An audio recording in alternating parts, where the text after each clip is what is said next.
England, 1150. A castle stands empty.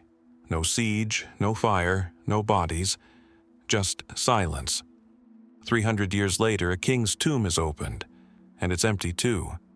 Historians call these anomalies, footnotes, things to explain away and move past. But what if they can't be explained away? What if medieval England is hiding something in plain sight, buried under cathedral floors, sealed in monastery walls, written into manuscripts nobody wanted to translate? We're not here for legends. We're here for the record, the parts of it that don't add up. Let's dive in. Crowland Abbey sits low in the Lincolnshire fens, surrounded by flat marshland and slow-moving water. It's an unremarkable place to the casual eye, until you learn what lies beneath its floor. Here, in 1076, the monks buried a man's severed head and body, reunited after execution, and began quietly venerating him as something close to a saint. His name was Waltheof, Earl of Northumbria, the only English nobleman King William the Conqueror ever put to death. Waltheof's story is well documented, at least up to a point. He was accused of joining the Revolt of the Earls, a rebellion against Norman rule, and executed on St. Giles' Hill outside Winchester. The chroniclers tell us of his final prayer, cut short by the executioner's blade. They tell us of the abbey's growing cult around his tomb, of reported miracles, of pilgrims arriving to seek his intercession. What they do not tell us, in any satisfying detail, is what became of the men who stood beside him. Waltheof did not act alone.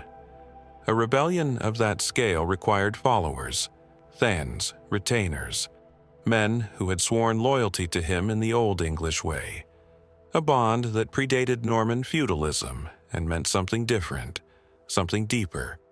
And yet, after his execution, the historical record simply thins. Where did they go? Did they flee north, into territories not yet fully subdued? Did some cross into Scotland, where Malcolm III was known to shelter English exiles? Did others simply vanish into the general population, their names stripped from land charters as Norman lords redistributed what had once been English estates? Mainstream historians offer a reasonable explanation: displacement, absorption, silence born of survival. In the years following the conquest, Englishmen who had backed the losing side had every reason to disappear from the record. Keeping your head down was quite literally a matter of keeping your head. This is not a mystery in the sense of the supernatural. It is the ordinary erasure that follows political defeat, repeated 1,000 times across 1,000 villages. But there are threads that don't quite tie off so neatly. Local traditions around Crowland, recorded centuries later, speak of unnamed men who returned periodically to visit the Earl's tomb.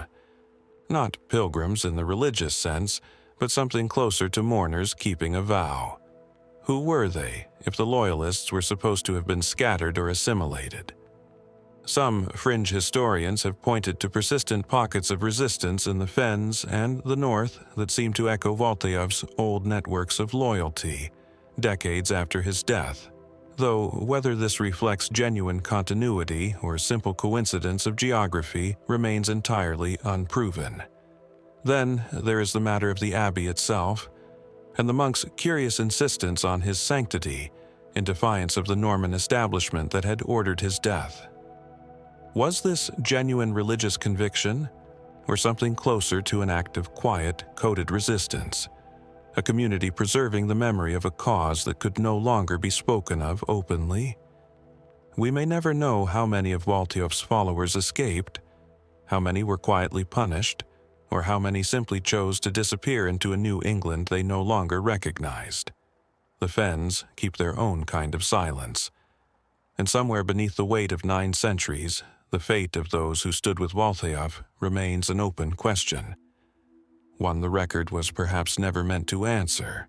If Crowland's fenland silence speaks of loyalty that outlived its cause, the story we turn to now begins with the opposite puzzle. A loyalty that seemed for a time unshakable, until it wasn't. Picture a riverbank in the Welsh borderlands, sometime in the winter of 1071. Cold water moving fast beneath bare trees. A small company of armed men picking their way north, exhausted, watched, running out of places to hide. Among them is a young English earl who, only 5 years earlier, had knelt before William the Conqueror and offered his submission. He had been promised the king's own daughter in marriage. He had been treated by all early accounts as a man William intended to trust. And now he is a fugitive in his own country, betrayed by his own guides, about to die on a riverbank whose exact location history has never quite settled. His name was Edwin, Earl of Mercia, and his story is one of the more haunting unanswered questions of the Norman conquest. Not because we don't know what happened to him in the end, but because we still don't fully understand what turned him. The known facts are these. Edwin and his brother Morcar were among the most powerful English nobles left standing after the Battle of Hastings. Rather than continue armed resistance, they submitted to William in 1066, and for a period afterward, the new king appears to have treated Edwin with real favor. Chroniclers recorded a promise, a marriage between Edwin and one of William's daughters, a union that would have bound England's last great native earldom directly into the Norman royal family. It was, on paper, a remarkably generous offer for a conquered lord, and then, quietly, it seems to have simply stopped being mentioned. By 1068, Edwin and Morcar were in open revolt. By 1071, Edwin was dead, killed not in battle but by his own men, who betrayed him to Norman forces while he tried to escape toward Scotland. Between the submission and the betrayal lies a gap the sources never quite close. What happened to the marriage? What happened to the trust? Why would a man who had already made peace with the new order, who had every incentive to preserve his lands and title by simply staying quiet, choose instead to gamble everything on rebellion? The mainstream explanation is the marriage itself, or rather, its quiet disappearance. Several chroniclers, writing decades later, suggest the promised match was never honored, whether from William's changing political calculations or from opposition within the Norman court to elevating an English earl so close to the crown. If true, this reads as a fairly ordinary story of betrayal and broken promises, the kind that litters every medieval court. A man was offered status, had it withdrawn, and rebelled out of wounded pride and diminished prospects. Simple enough, except the timeline doesn't sit comfortably. The revolt Edwin joined in 1068 seems, by some accounts, to predate the point where the marriage was clearly and finally abandoned. Was the broken promise a cause of his rebellion, or a convenient explanation chroniclers reached for afterward, once rebellion needed a motive that made sense? There are other threads worth pulling. Some historians point to the broader unrest gripping the North and the Midlands in these years, uprisings in York, unrest tied to Edgar the Atheling, the last surviving claimant of the Old West Saxon royal line. Was Edwin's rebellion less a personal grievance and more a calculated bet on a wider English restoration, one where a marriage to William's daughter had simply become the smaller prize compared to backing a king of English blood? If so, Edwin's earlier submission to William may not have been sincere at all, merely patience, waiting for the right moment. Then there is a stranger possibility, one that sits at the edges of serious scholarship rather than its center. A handful of later medieval writers hint at private tensions between Edwin and Morcar, suggesting the brothers may not have acted from unified purpose. Did Edwin follow his brother into revolt reluctantly, pulled along by family obligation rather than personal conviction? Some fringe interpretations go further still, proposing that Edwin's final flight toward Scotland was not a retreat at all, but an attempt to reach Malcolm III's court and negotiate something entirely separate from his brother's rebellion. A private arrangement, perhaps, that died with him on that riverbank before anyone could record what it was. There is little to substantiate this beyond speculation, but the geography of his death, heading north, away from the rebellion's other strongholds, has never fully matched the simpler story of a man merely fleeing defeat. What we're left with is a sequence of facts that refuse to form a single, satisfying narrative. A promised marriage that vanished from the record. A rebellion whose timing doesn't quite align with its supposed cause. A death delivered not by Norman soldiers, but by Englishmen Edwin trusted enough to guide him to safety. Even the location of his death shifts depending on which chronicle you read, as though the earth itself couldn't decide where to remember him. Perhaps Edwin's rebellion was exactly what it appears to be on the surface. A broken promise, a proud man, a doomed gamble. Or perhaps there is a version of this story that never made it into any surviving account, buried along with him somewhere near a cold riverbank whose name history no longer agrees on. 9.5 centuries later, we are still asking the same question the chroniclers seem to have quietly avoided answering. What exactly made Edwin decide that submission was no longer enough? Edwin's brother, meanwhile, did not die on a riverbank. He simply stopped appearing in the record, and that, in its own way, is a far stranger ending. Somewhere in the Isle of Ely, beneath centuries of drained fenland now given over to farms and quiet villages, lies ground that once could only be reached by boat or by knowing which reed beds concealed solid earth from bottomless marsh. This was the last free territory of English resistance after the Conquest. A natural fortress of water and mist, where, in 1071, a group of rebels made their final stand.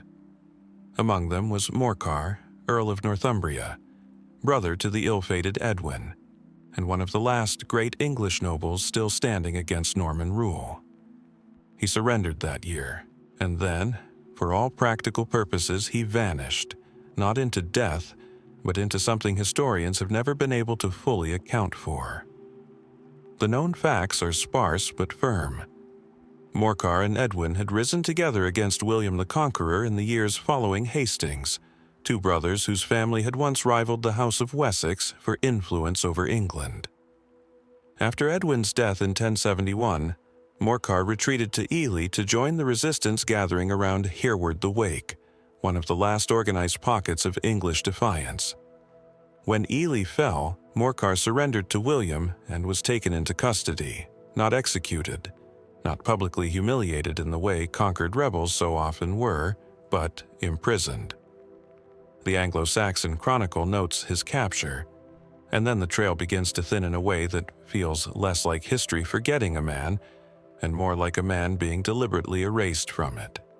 Later, sources tell us Morcar was briefly released after William's death in 1087, only for his successor, William Rufus, to have him imprisoned again almost immediately, seemingly without a clear triggering offense. After that second imprisonment, the record falls almost entirely silent. No death date survives, no burial site is recorded. No chronicler bothers to note his passing, an absence that stands out sharply against the detailed, almost theatrical accounts given for so many other fallen English nobles of the period. A man who had once commanded one of England's great earldoms seems to simply stop existing on paper sometime after 1087, with no one troubling to record when, where, or how.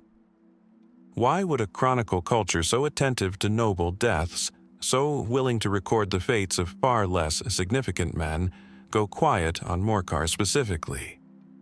The mainstream explanation is administrative rather than mysterious. Prisoners of relatively low continuing political importance, historians note, often received little documentary attention once they were safely contained and no longer a threat. Morcar, stripped of lands and titles, posed no further danger to Norman rule. His imprisonment may simply have been considered unremarkable enough not to warrant continued mention. Death in custody from illness or old age would have been an unglamorous administrative footnote.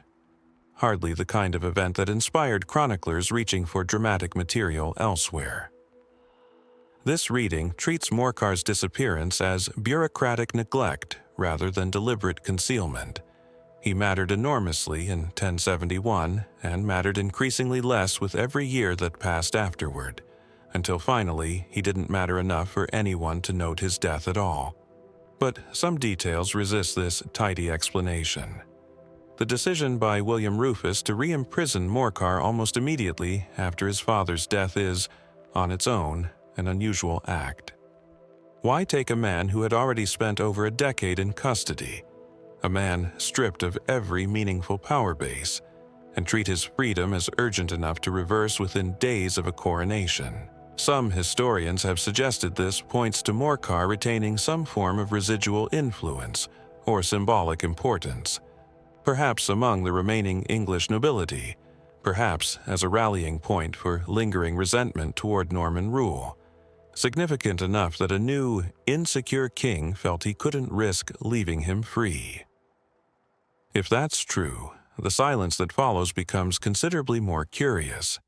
A man dangerous enough to imprison twice should, in theory, be notable enough to chronicle in death.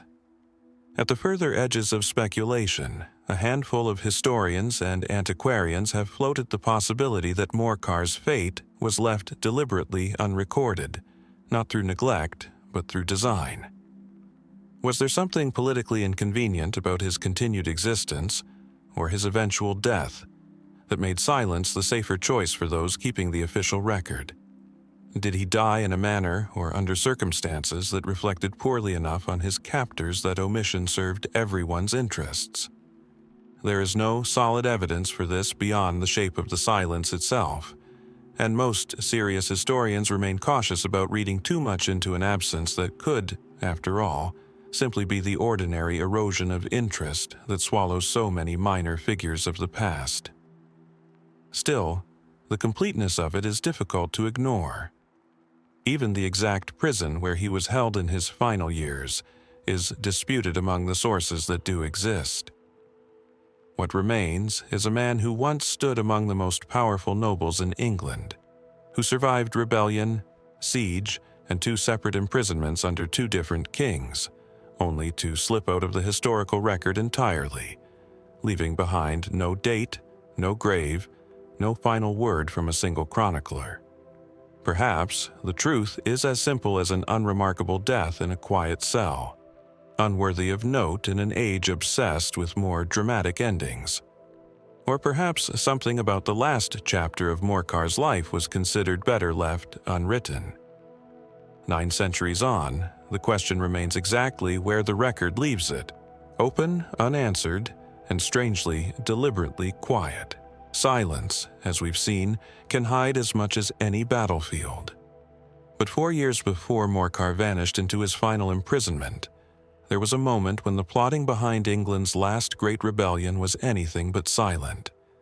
It was toasted, celebrated, sealed with wine and music at a wedding feast, whose guest list would later read like a roll call of treason. The feast took place at Exning, in Suffolk in 1075, to celebrate the marriage of Ralph de Gale, the Breton English Earl of Norfolk, to Emma, sister of Roger de Breteuil, Earl of Hereford. On the surface, it was simply a union between 2 powerful Norman-aligned families. Beneath the surface, according to the chroniclers who wrote about it afterward, this same gathering became the birthplace of the Revolt of the Earls, the last coordinated noble uprising against William the Conqueror's rule in England, and one whose true origins remain stubbornly difficult to pin down. The verified facts give us a skeleton, but not much flesh. 3 earls were implicated: Ralph de Gale, Roger de Breteuil, and the Englishman Waltheof, whose fate at Winchester we've already traced.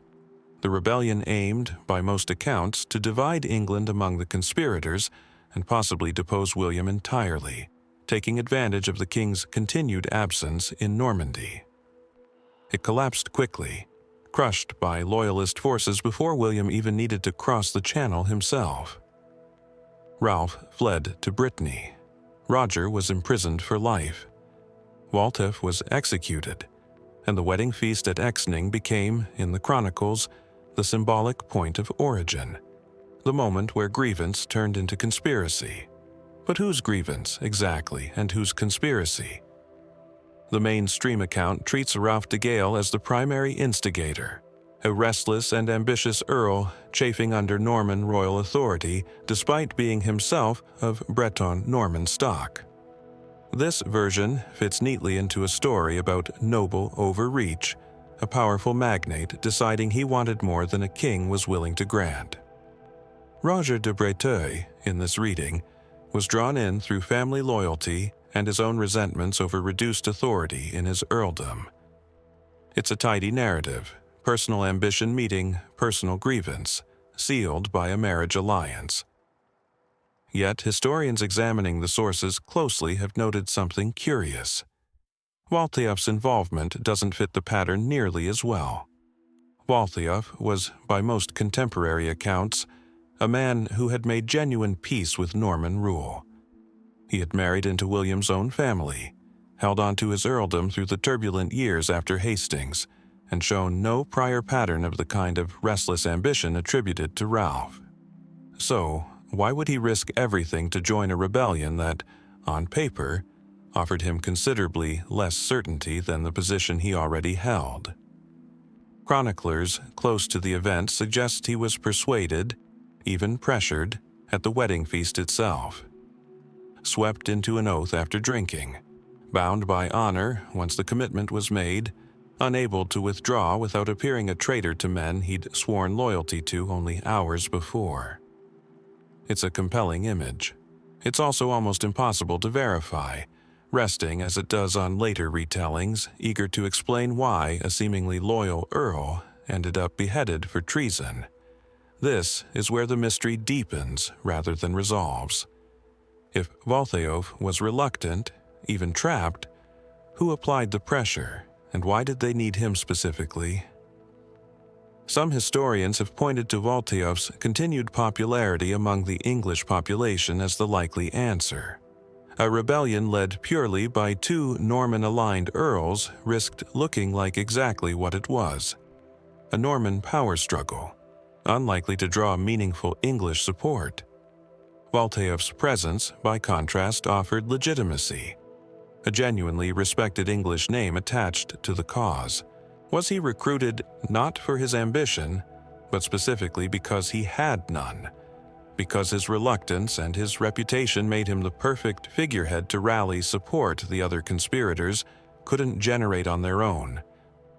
At the more speculative edges of the historiography, a few writers have gone further still, suggesting the entire wedding feast may have been staged, at least in part, as a deliberate gathering point for a conspiracy already well underway before a single toast was raised, that the marriage itself was less a cause of the rebellion than convenient cover for a meeting that needed a reason to bring so many potentially disloyal nobles into one place without arousing suspicion.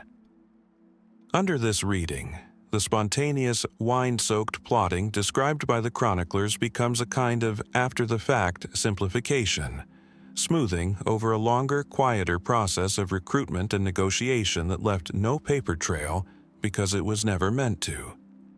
There is little direct evidence to confirm this, and it remains firmly in the territory of informed speculation rather than established fact. But it does raise an uncomfortable question about how neatly the sudden plot at a wedding narrative serves everyone who told it afterward. Norman chroniclers eager to frame rebellion as impulsive and doomed rather than calculated and nearly successful.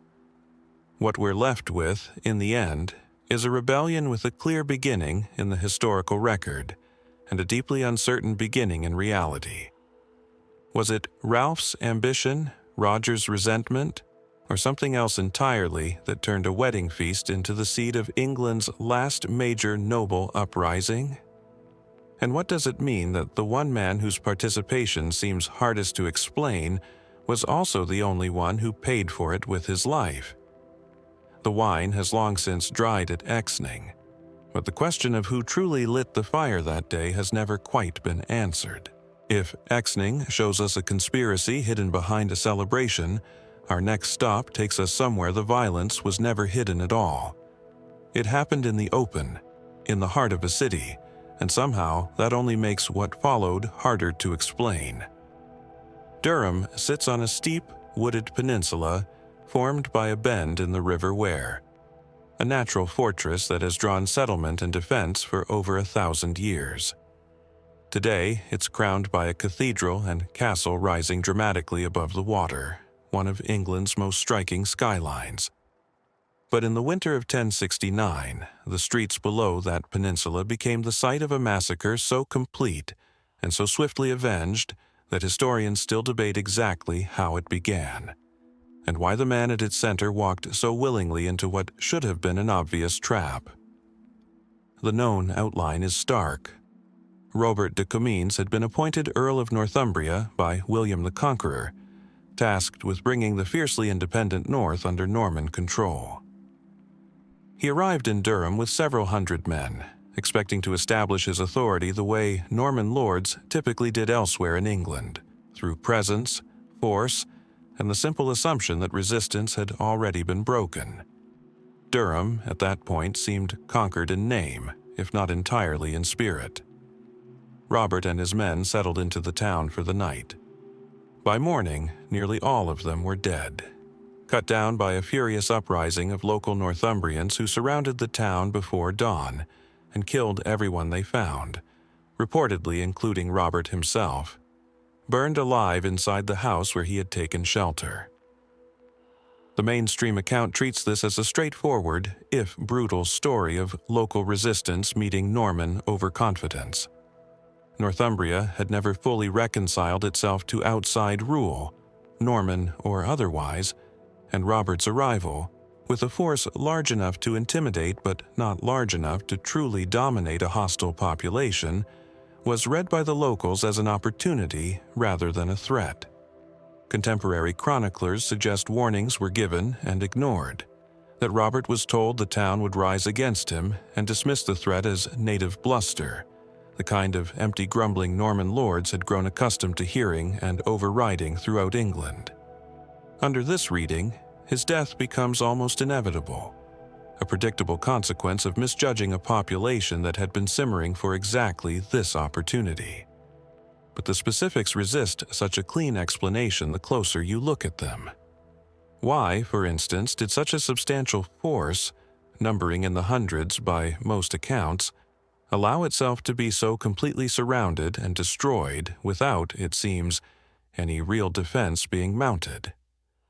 Armies that size, even taken by surprise, typically manage some resistance, some survivors, some account of the fighting itself. Yet the sources describe something closer to complete annihilation, an outcome that feels less like a spontaneous uprising, overwhelming careless invaders, and more like a carefully coordinated ambush, executed with a precision that spontaneous popular fury rarely achieves. Who organized the timing? Who ensured every escape route was sealed before the attack began? A furious mob is one thing. A force capable of trapping and eliminating several hundred armed men in a single night, seemingly without meaningful losses of their own, suggests planning that the unprepared Norman walks into simple local rage narrative doesn't fully account for. Some historians have pointed toward the involvement of exiled English nobles, possibly operating from Scotland, as a more coordinated hand behind the uprising, suggesting Durham's rebellion may have been less spontaneous fury and more the first move in a broader, deliberately timed northern resistance that would, within the same year, draw in claims of support from Denmark and further uprisings across Northumbria and York. If true, Robert de Comines wasn't simply an unlucky Norman lord who underestimated a hostile town.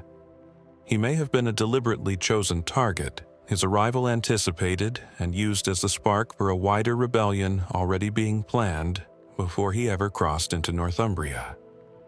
At the more speculative fringes of the discussion, a handful of writers have raised questions about Robert's own conduct in the days before the massacre, Whether reports of looting or mistreatment by his men in the surrounding area, details that survive only in fragments and later retellings, may have accelerated a rebellion that was already forming, turning what might have been a slower building resistance into an immediate unified strike. If provocation played a role beyond simple Norman arrogance, the massacre becomes not an ambush born purely of resentment, but potentially a response to specific, unrecorded actions history has largely lost. This remains difficult to substantiate, resting on scattered and inconsistent sources, but it lingers as an open thread nonetheless. One more variable in an already uncertain sequence of events. What we're left with is a death that happened in full view of an entire town, witnessed by hundreds, and yet somehow still shrouded in unanswered questions. Was Robert de Comines simply an arrogant lord who ignored a warning any careful commander would have heeded?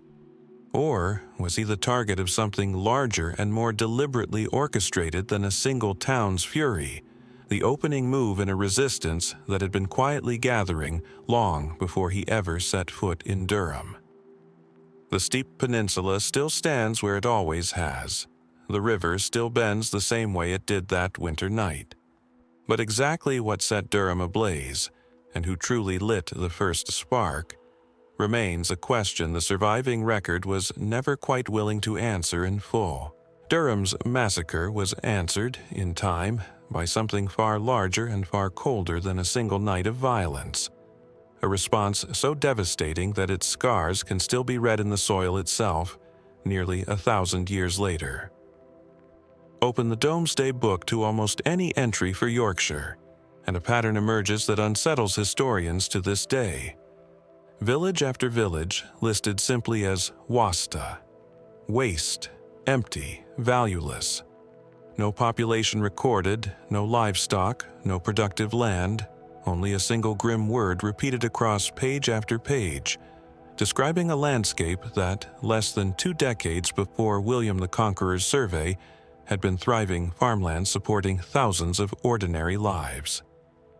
This is the documentary residue of what came to be known as the Harrying of the North, William's campaign of destruction across Yorkshire and the surrounding regions in the winter of 1069 to 1070. And while historians broadly agree it happened, and roughly why, the sheer scale and enduring brutality of it still raises questions that resist tidy resolution. The verified sequence is grim but clear enough. Following repeated northern uprisings, including the massacre of Robert de Comines and his men at Durham, and further rebellion in York that destroyed a Norman garrison, William marched north with his army and, over the following months, systematically devastated the region. Crops were burned. Livestock was slaughtered. Tools and stores needed to survive the winter were destroyed. Contemporary chroniclers, including some writing decades later within monastic traditions, generally sympathetic to Norman rule, described mass starvation, refugees reduced to eating whatever they could find, and death tolls that some estimates place in the tens of thousands. The land, by multiple accounts, remained visibly scarred for years, in some areas for a generation or more. The mainstream explanation treats this as calculated, if extreme, military strategy. Northumbria and Yorkshire had proven, repeatedly, that they would not simply submit the way southern England largely had after Hastings. William, according to this reading, made a deliberate decision to ensure the North could never again support rebellion, not through negotiation or gradual pacification, but through the wholesale destruction of its ability to sustain any population capable of rising against him. This wasn't a battle. It was, in modern terms, closer to a scorched earth campaign, designed not to defeat an army, but to permanently break a region's capacity for resistance by removing the very people, food, and infrastructure that resistance would require. Brutal, certainly, but explicable within the logic of medieval conquest and the particular stubbornness of Northern English identity, and yet the scale of it still gives historians pause. Why destroy quite so thoroughly, quite so far beyond what pacification alone would seem to require? Norman rule elsewhere in England, even in regions that had resisted, rarely approached this level of systematic devastation. What made the North different enough to warrant a response this total? Some historians point to William's own state of mind in this period, suggesting the harrying may have carried a weight of personal fury beyond strategic calculation. This was, after all, his third major campaign against northern uprisings in barely 3 years, following repeated promises of loyalty that had repeatedly collapsed into fresh rebellion.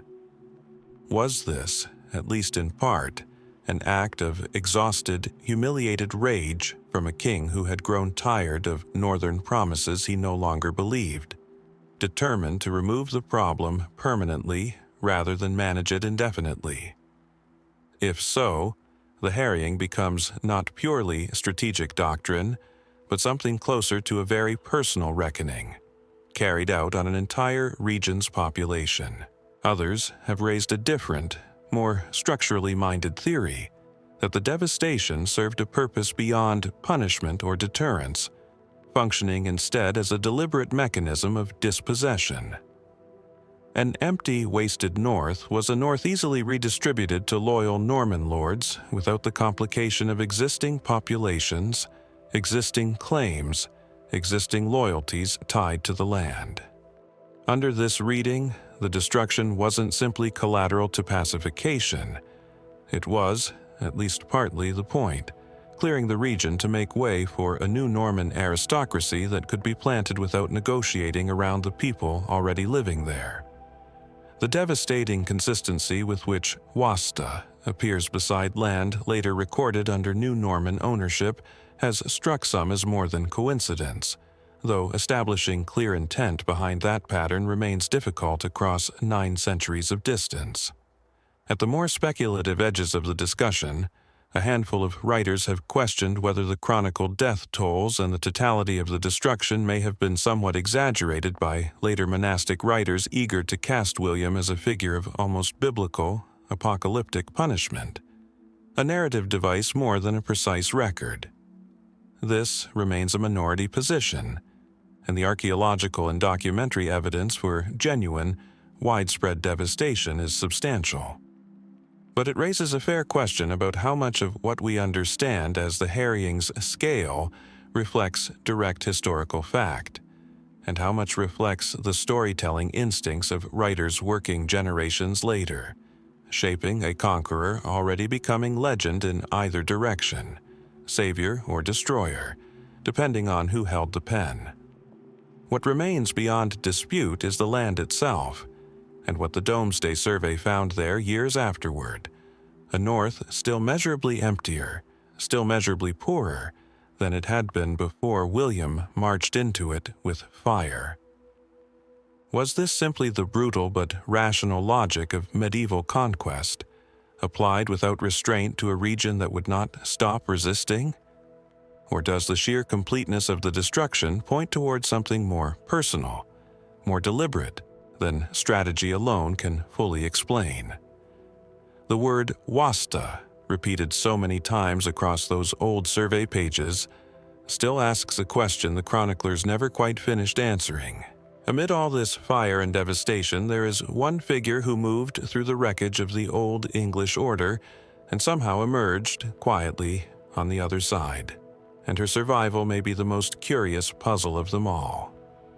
In Winchester Cathedral, beneath the floor near the high altar, rests a mortuary chest bearing bones once believed to include those of Queen Edith, widow of Edward the Confessor, and sister to the fallen King Harold Godwinson.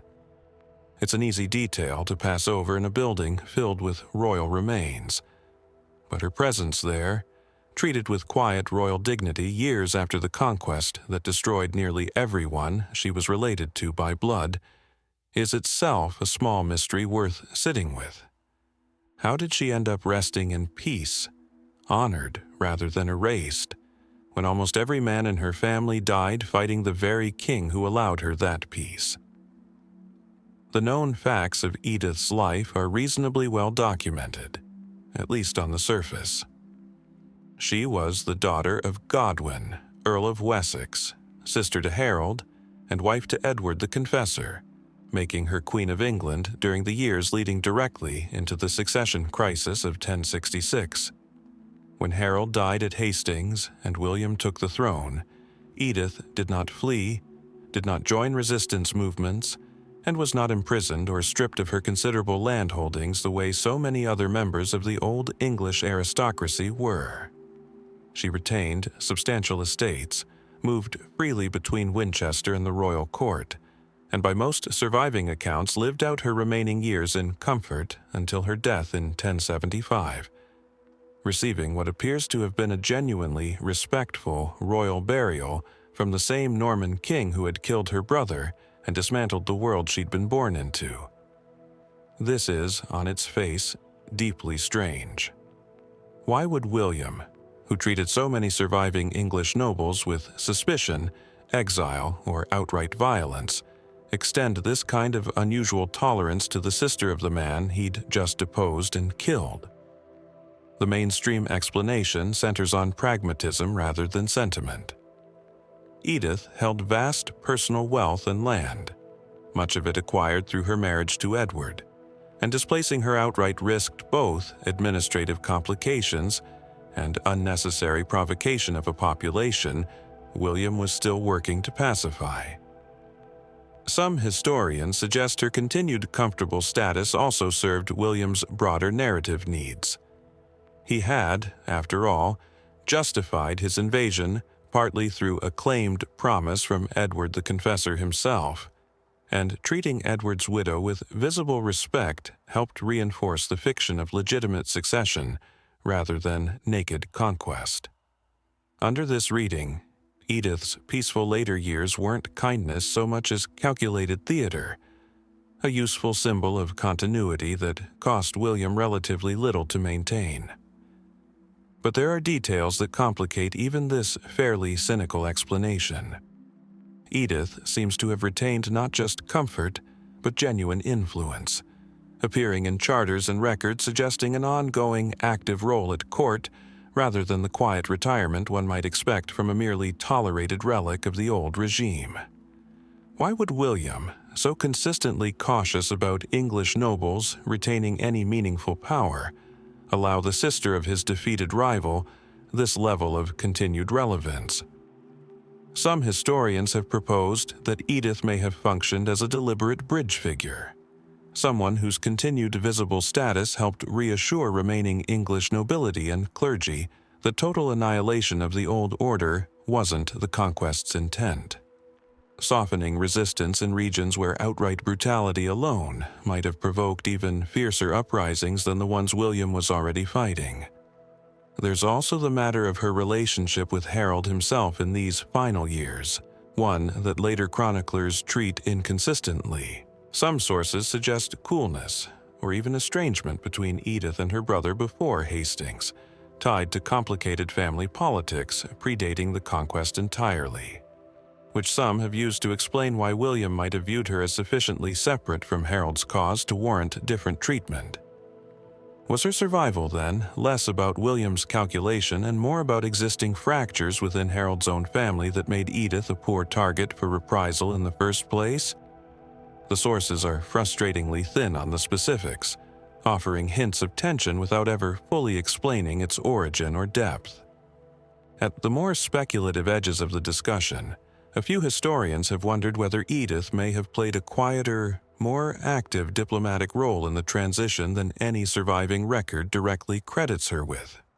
Whether her continued closeness to the Norman court reflected not passive tolerance, but active, ongoing cooperation extended even before Hastings, when Edward's succession was already becoming a contested question. If true, this would recast Edith not as a survivor of the conquest, but as someone who may have anticipated it and positioned herself accordingly. This remains firmly speculative, resting more on the shape of her unusually smooth transition than on any direct evidence of intent. What we're left with is a queen who watched her world collapse and somehow walked through the wreckage largely untouched, honored in death by the very king who destroyed everything she'd been born into. Was this simple political pragmatism, a useful symbol kept comfortable at low cost? Or does Edith's quiet, undisturbed presence at the heart of the new Norman court suggest a woman who understood, and perhaps helped shape, more of the transition than history has ever fully credited her for? Her bones remain where they were placed, beneath Winchester's high altar, keeping whatever answer she carried to the grave along with her. If Edith's story shows us survival through quiet accommodation, our next figure offers the opposite lesson entirely.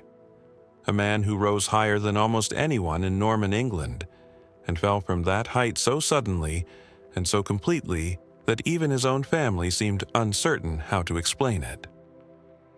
The Bayeux tapestry stretches nearly 70 meters, an embroidered chronicle of the Norman conquest stitched with extraordinary care and detail, and it survives today largely because of the man who most likely commissioned it. Odo, Bishop of Bayeux, half-brother to William the Conqueror, and for a time one of the most powerful men in the whole of Norman England. Look closely at the tapestry's battle scenes, and you'll find him depicted wielding a mace rather than a sword, a detail chroniclers explain as a technicality of canon law forbidding clergy from shedding blood directly. An odd, almost darkly comic loophole for a bishop who was, by every account, deeply and enthusiastically involved in conquest.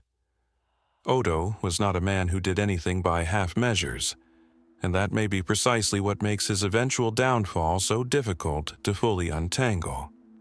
The verified facts of his career are extraordinary even by the standards of the period. As Earl of Kent and one of William's most trusted deputies, Odo effectively co-governed England during William's frequent absences in Normandy, wielding authority second only to the king himself. He amassed staggering wealth and landholdings, second in England only to William's own. He was, by most measures, exactly the kind of loyal, capable enforcer a conquering king needed at his side. And yet in 1082, William had him arrested, personally, and imprisoned for the next 5 years, an act so unusual, a king imprisoning his own brother, a bishop no less, that contemporary chroniclers struggled even to describe it within the normal language of noble punishment. Why arrest him at all, and why so suddenly, after 15 years of apparently loyal service at the very center of Norman power? The mainstream explanation, drawn primarily from the chronicler Orderic Vitalis, writing some decades later, centers on an extraordinary claim that Odo was assembling knights and resources for an independent military expedition to Rome, apparently intending to purchase or otherwise secure the papacy for himself amid a period of instability in the church. Under this reading, Odo's ambition had simply outgrown even his considerable position in England, and William's arrest was less an act of family betrayal, and more a necessary intervention against a brother whose personal ambitions had become a genuine liability to Norman interests both in England and in Rome. It's a dramatic story, and not entirely implausible given Odo's evident wealth and appetite for influence. But it's also a story resting almost entirely on a single chronicler's account, written well after the fact, with details that later historians have struggled to independently verify. The specifics resist easy confirmation. Was Odo truly attempting to become pope, an ambition that seems almost absurdly overreaching even for a man of his resources? Or does this explanation reflect a later simplification, a dramatic and morally satisfying narrative smoothing over a more mundane, harder to articulate, falling out between two brothers whose relationship may have been fraying for reasons the sources never fully capture? Some historians have suggested the truth may involve more ordinary political friction.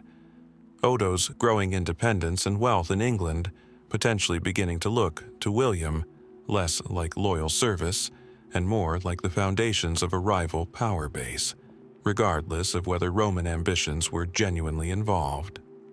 There's also the matter of timing. Odo's arrest came during a period of broader tension within William's own family, including ongoing conflict with his eldest son Robert Curthos, suggesting the Conqueror may have been increasingly wary of anyone close to him accumulating independent strength. Family ties notwithstanding. Was Odo swept up in a wider pattern of William's late-reign paranoia about internal threats, rather than punished for any single specific offense? If so, the papal ambition story may be less the full explanation and more a convenient, dramatic public justification for a decision rooted in quieter, harder-to-prove suspicions. At the more speculative edges of this history, a few writers have pointed to Odo's continued and remarkably swift return to favor and influence after William's death in 1087. Released from prison, restored to his earldom, and almost immediately back at the center of English politics under the new reign, as evidence that whatever truly happened between the brothers may have been considerably more personal, and less about genuine treason than the official record suggests. A man credibly plotting to seize the papacy, after all, seems an unlikely candidate for such rapid rehabilitation. Was the arrest itself, then, less about Odo's ambitions and more about a private grievance between brothers that history, lacking better material, later dressed up as a story about Rome? What remains is a bishop stitched permanently into England's most famous visual record of the conquest. A man who helped build Norman England with one hand, while somehow becoming dangerous enough to imprison with the other. Was Odo truly reaching for the papal throne itself? A man whose ambition had simply outgrown even a kingdom's worth of power? Or does his sudden fall and equally sudden restoration point towards something quieter and more personal, a fracture between brothers that the chroniclers, lacking any better explanation, chose to make grand rather than admit they didn't fully understand? The tapestry he likely commissioned still hangs today, meticulously detailed in nearly every other respect, and entirely silent on this particular question. Odo's fall shows us how quickly a king's trusted right hand could become a liability. But if we're looking for a man who inspired outright hatred while still very much in favor, we need to look toward a tower. One he built himself, and one he later became, by an almost poetic twist of fate, the first prisoner ever held inside. The White Tower still dominates the London skyline from within the Tower of London complex, its pale stone walls a monument to Norman authority that has outlasted nearly every man involved in its construction. It was largely the work of Ranulf Flambard, chief minister, and effectively the architect of royal administration under William Rufus, William the Conqueror's son and successor. Flambard was, by nearly universal contemporary account, one of the most despised men in England during his lifetime, and understanding exactly why requires untangling a reputation that seems, even by the standards of unpopular medieval officials, unusually extreme. The documented facts paint a portrait of ruthless efficiency. Flambard served as William Rufus's chief fiscal administrator, responsible for extracting revenue from the kingdom through mechanisms that contemporary chroniclers describe with something close to horror. He was particularly associated with aggressive exploitation of feudal incidents. The fees, wardships, and inheritance taxes owed to the crown under Norman law, pursuing them with a thoroughness and inventiveness that earned him the chronicler's nickname Flambard, generally interpreted as meaning something like incendiary or torchbearer, a name that stuck precisely because it captured how thoroughly he burned through the patience and finances of England's nobility and clergy alike. He was also notably made Bishop of Durham, a position he seems to have used as much for its revenue potential as its spiritual authority, an appointment that scandalized even a church accustomed to considerable worldliness among its senior clergy. The mainstream explanation for his notoriety is straightforward enough on its surface. Flambard was simply extremely good at his job, and his job was extracting money from people who deeply resented having it extracted. Kings need revenue. Administrators who can reliably provide it tend to be disliked by those paying, and Flambard's particular talent for finding new sources of royal income, especially through creative interpretation of feudal obligations, made him a natural lightning rod for resentment that, in truth, ultimately served William Rufus's interests far more than his own. Under this reading, Flambard becomes something close to a scapegoat, absorbing hatred that more properly belonged to the king he served, a pattern common enough throughout medieval history that unpopular tax collectors so rarely survive with their reputations intact. Yet the specific intensity of the hatred directed at Flambard, even accounting for this pattern, still gives pause. Following William Rufus's death in 1100, the very first act of the new king, Henry I, was to have Flambard arrested and imprisoned in the Tower of London, the very fortress Flambard himself had helped design and build, making him its first recorded prisoner in a detail almost too neatly ironic to be entirely coincidental. Why would Henry, needing to establish his own authority quickly and securely, spend his very first days as king settling what looks like an intensely personal grievance against a single administrator, rather than focusing on the broader business of securing his throne? Was Flambard's unpopularity so politically dangerous that punishing him became an urgent symbolic necessity for a new king eager to distance himself from his predecessor's harshest excesses? Some historians have proposed that Flambard's fall may have served a very particular political function beyond simple popular satisfaction. Henry I's early reign involved issuing a formal Charter of Liberties, explicitly promising to reverse many of the abusive practices associated with his brother's administration, abuses very specifically associated, in the public mind, with Flambard's methods.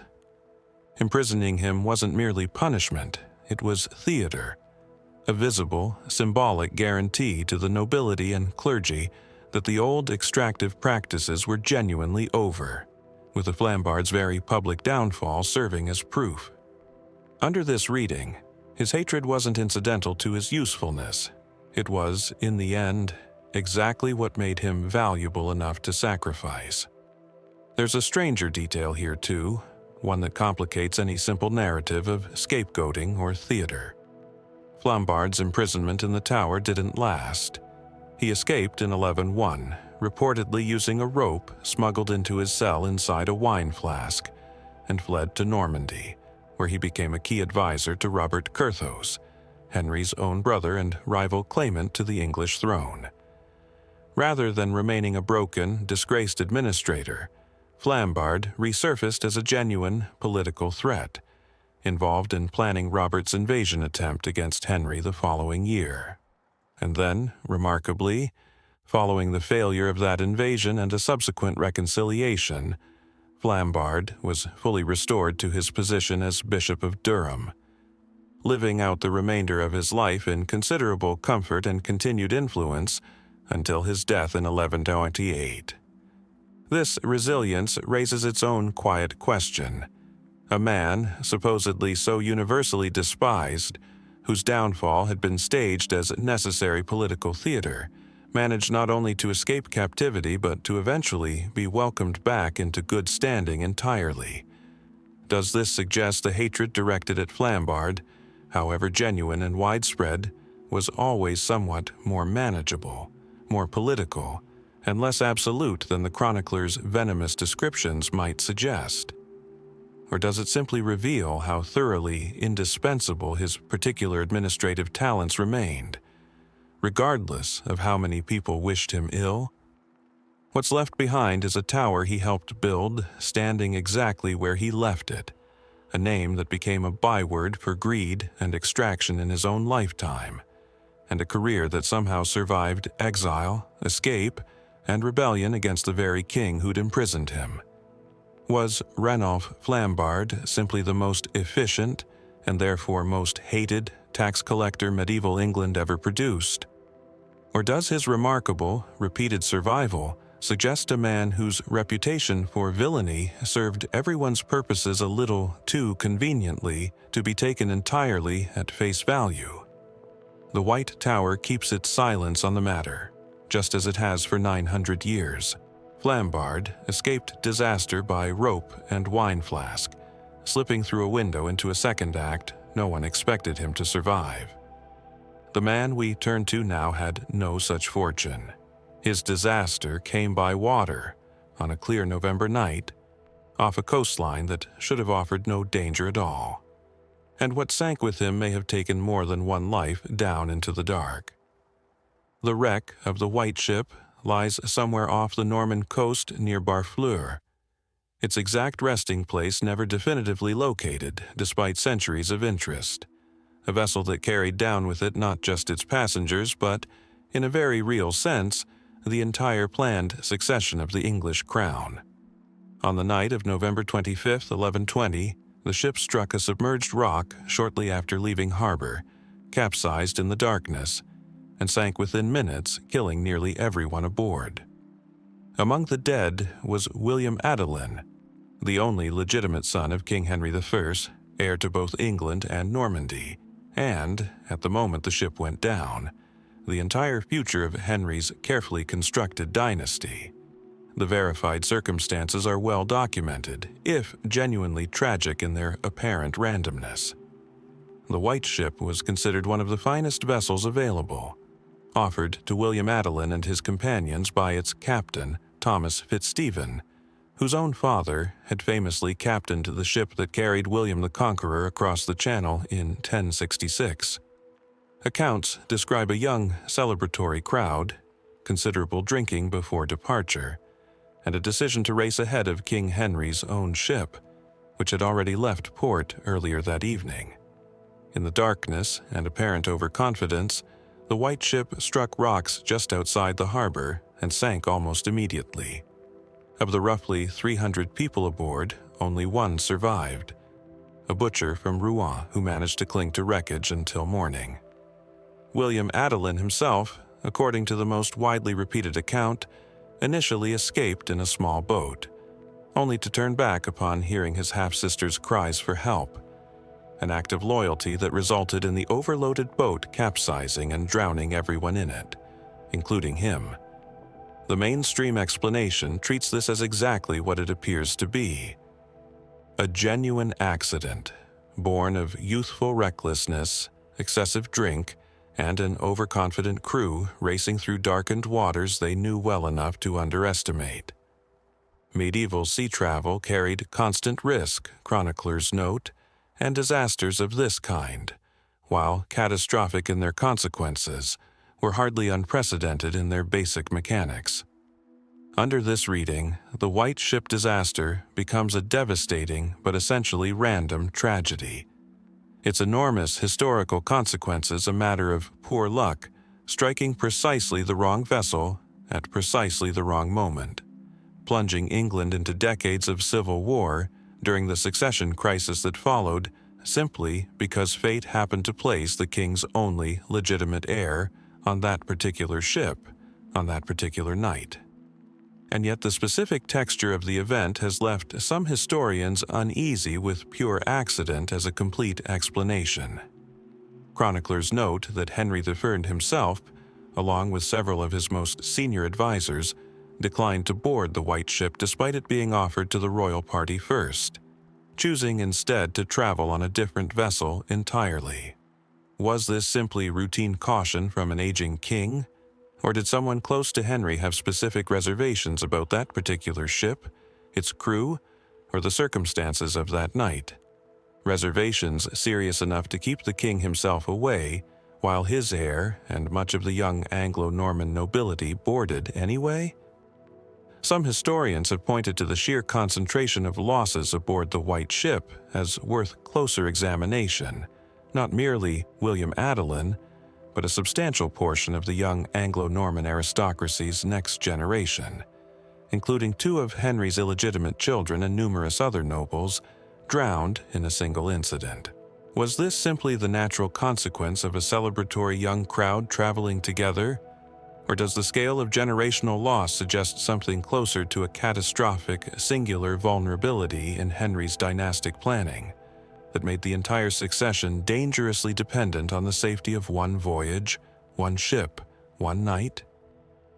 The disaster's aftermath, plunging England into the prolonged civil war known as the Anarchy, once Henry's remaining heir, his daughter Matilda, faced open contest for the throne, has led some to view the wreck less as isolated accident and more as the single point of failure in a succession plan that had no adequate contingency for exactly this kind of loss. At the more speculative edges of this history, a handful of writers, both medieval and modern, have floated darker possibilities. Questions about whether the ship's sinking was entirely as accidental as the official accounts suggest, given how catastrophically convenient the disaster proved for various parties navigating the uncertain succession politics of the following years. No credible evidence has ever surfaced to support deliberate sabotage, and the vast majority of serious historians regard the disaster as a genuine, if devastating, accident. Still, the sheer scale of what was lost in those few minutes off Barfleur, and how directly it reshaped English political history for a generation afterward, has proven difficult for some to fully accept as pure and simple misfortune. What remains is a submerged wreck never precisely located, a king who reportedly never smiled again after learning of his son's death, and a succession crisis that reshaped England for a generation, born from a single night's voyage that should have been entirely unremarkable.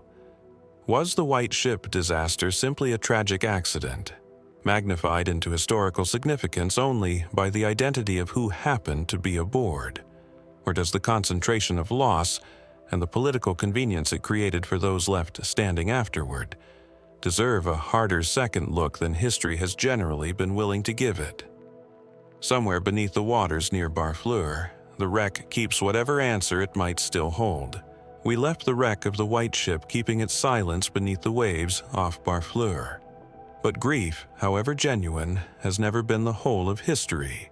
And beside every tragedy of this magnitude sits a quieter, colder question that chroniclers were often reluctant to ask directly.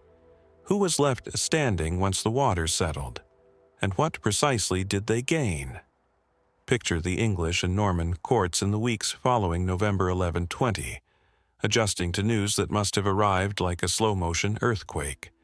An entire generation of Anglo-Norman nobility, gone in minutes.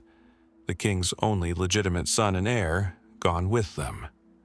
What had been, only days earlier, a settled question of succession was now entirely open again, and in the vacuum left behind, certain figures found their positions transformed almost overnight, whether they had sought that transformation or not. The clearest, most immediate beneficiary, at least on paper, was Henry I's daughter Matilda. With William Adelin dead, Matilda became Henry's only surviving legitimate child, and within a few years he moved to formally establish her as his heir, requiring his barons to swear oaths recognizing her right to the throne. This elevation, remarkable for a woman in 12th century Anglo-Norman politics, existed only because her brother had drowned.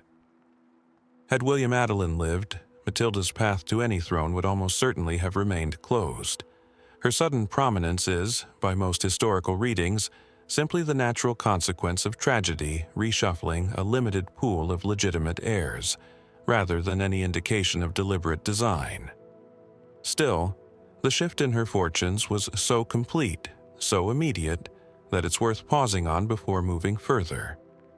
A second, less obvious beneficiary was Stephen of Blois, Henry's nephew, who had reportedly been scheduled to sail on the White Ship himself that night, but disembarked before departure, citing illness, or perhaps simple caution given the crowd's drunken state. Stephen's survival placed him, over the following years, in an increasingly advantageous position within the tangled web of Anglo-Norman succession politics, ultimately allowing him to seize the throne himself in 1135 upon Henry's death, directly contesting Matilda's claim and plunging England into the prolonged civil war known as the Anarchy. Was Stephen's decision to leave the ship simple prudence, an unremarkable choice made by any number of passengers that night for entirely mundane reasons?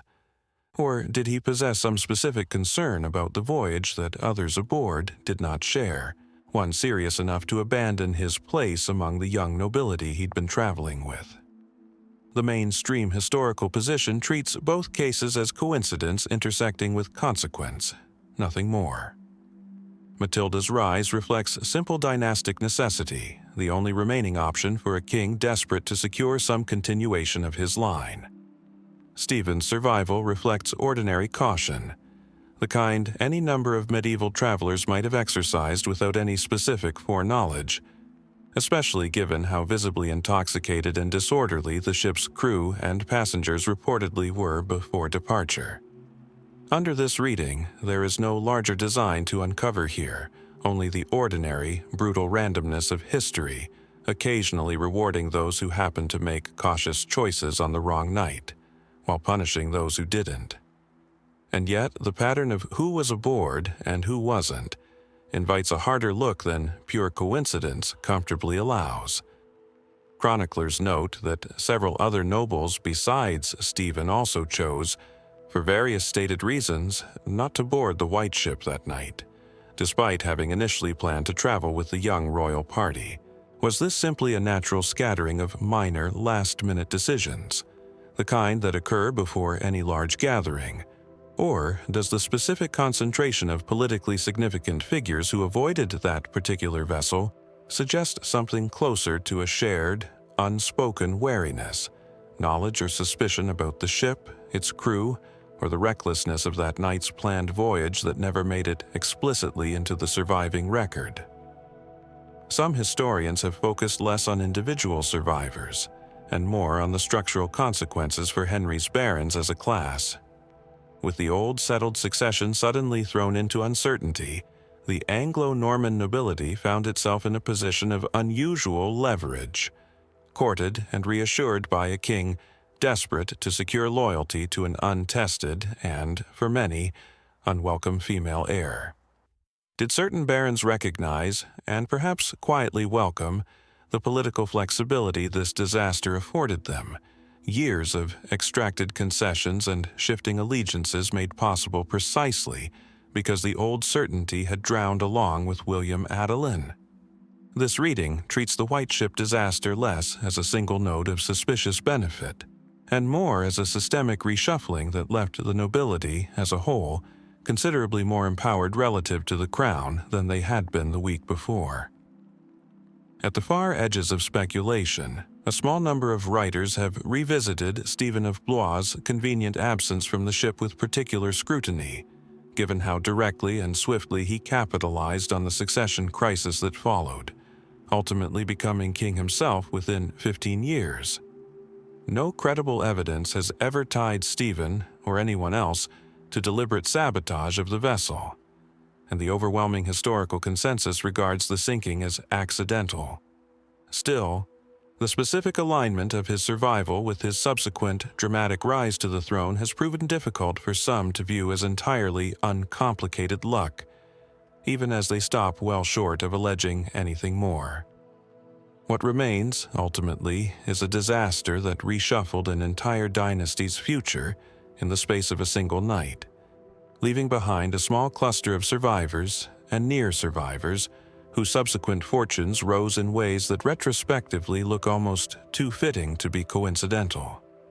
Was this simply the ordinary chaos of history, rewarding caution and punishing indulgence with no design behind it at all?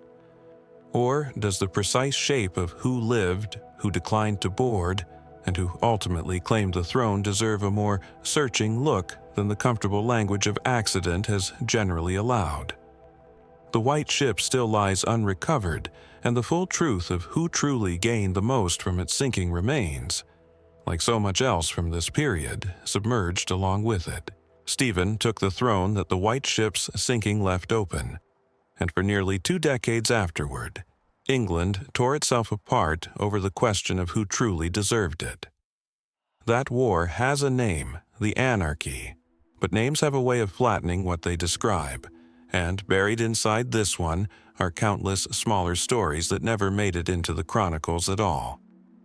Oxford Castle's mound still rises above the modern city, a grassed earthwork now surrounded by car parks and offices, easy to walk past without a second glance. But in the winter of 1142, this was the site of one of the anarchy's most dramatic episodes, the Empress Matilda's escape from a besieging royal army, reportedly slipping out through a postern gate under cover of snow, dressed in white to blend against the frozen landscape, crossing the frozen Thames on foot with a small handful of companions to reach safety at Wallingford. It's a vivid, almost cinematic image, and it's one of the few moments from this long civil war where the historical record gives us genuine, specific detail. What it doesn't give us, in anything like the same clarity, is what became of the many supporters who made escapes like this possible, again and again, across nearly 20 years of war, and who, unlike Matilda herself, rarely appear again once their usefulness to the narrative ends. Matilda's claim to the English throne, as Henry I's designated heir, drew a genuine and often deeply committed following, chief among them her half-brother Robert, Earl of Gloucester, whose military leadership sustained her cause through its most difficult years. Beyond such prominent names, though, the record thins considerably.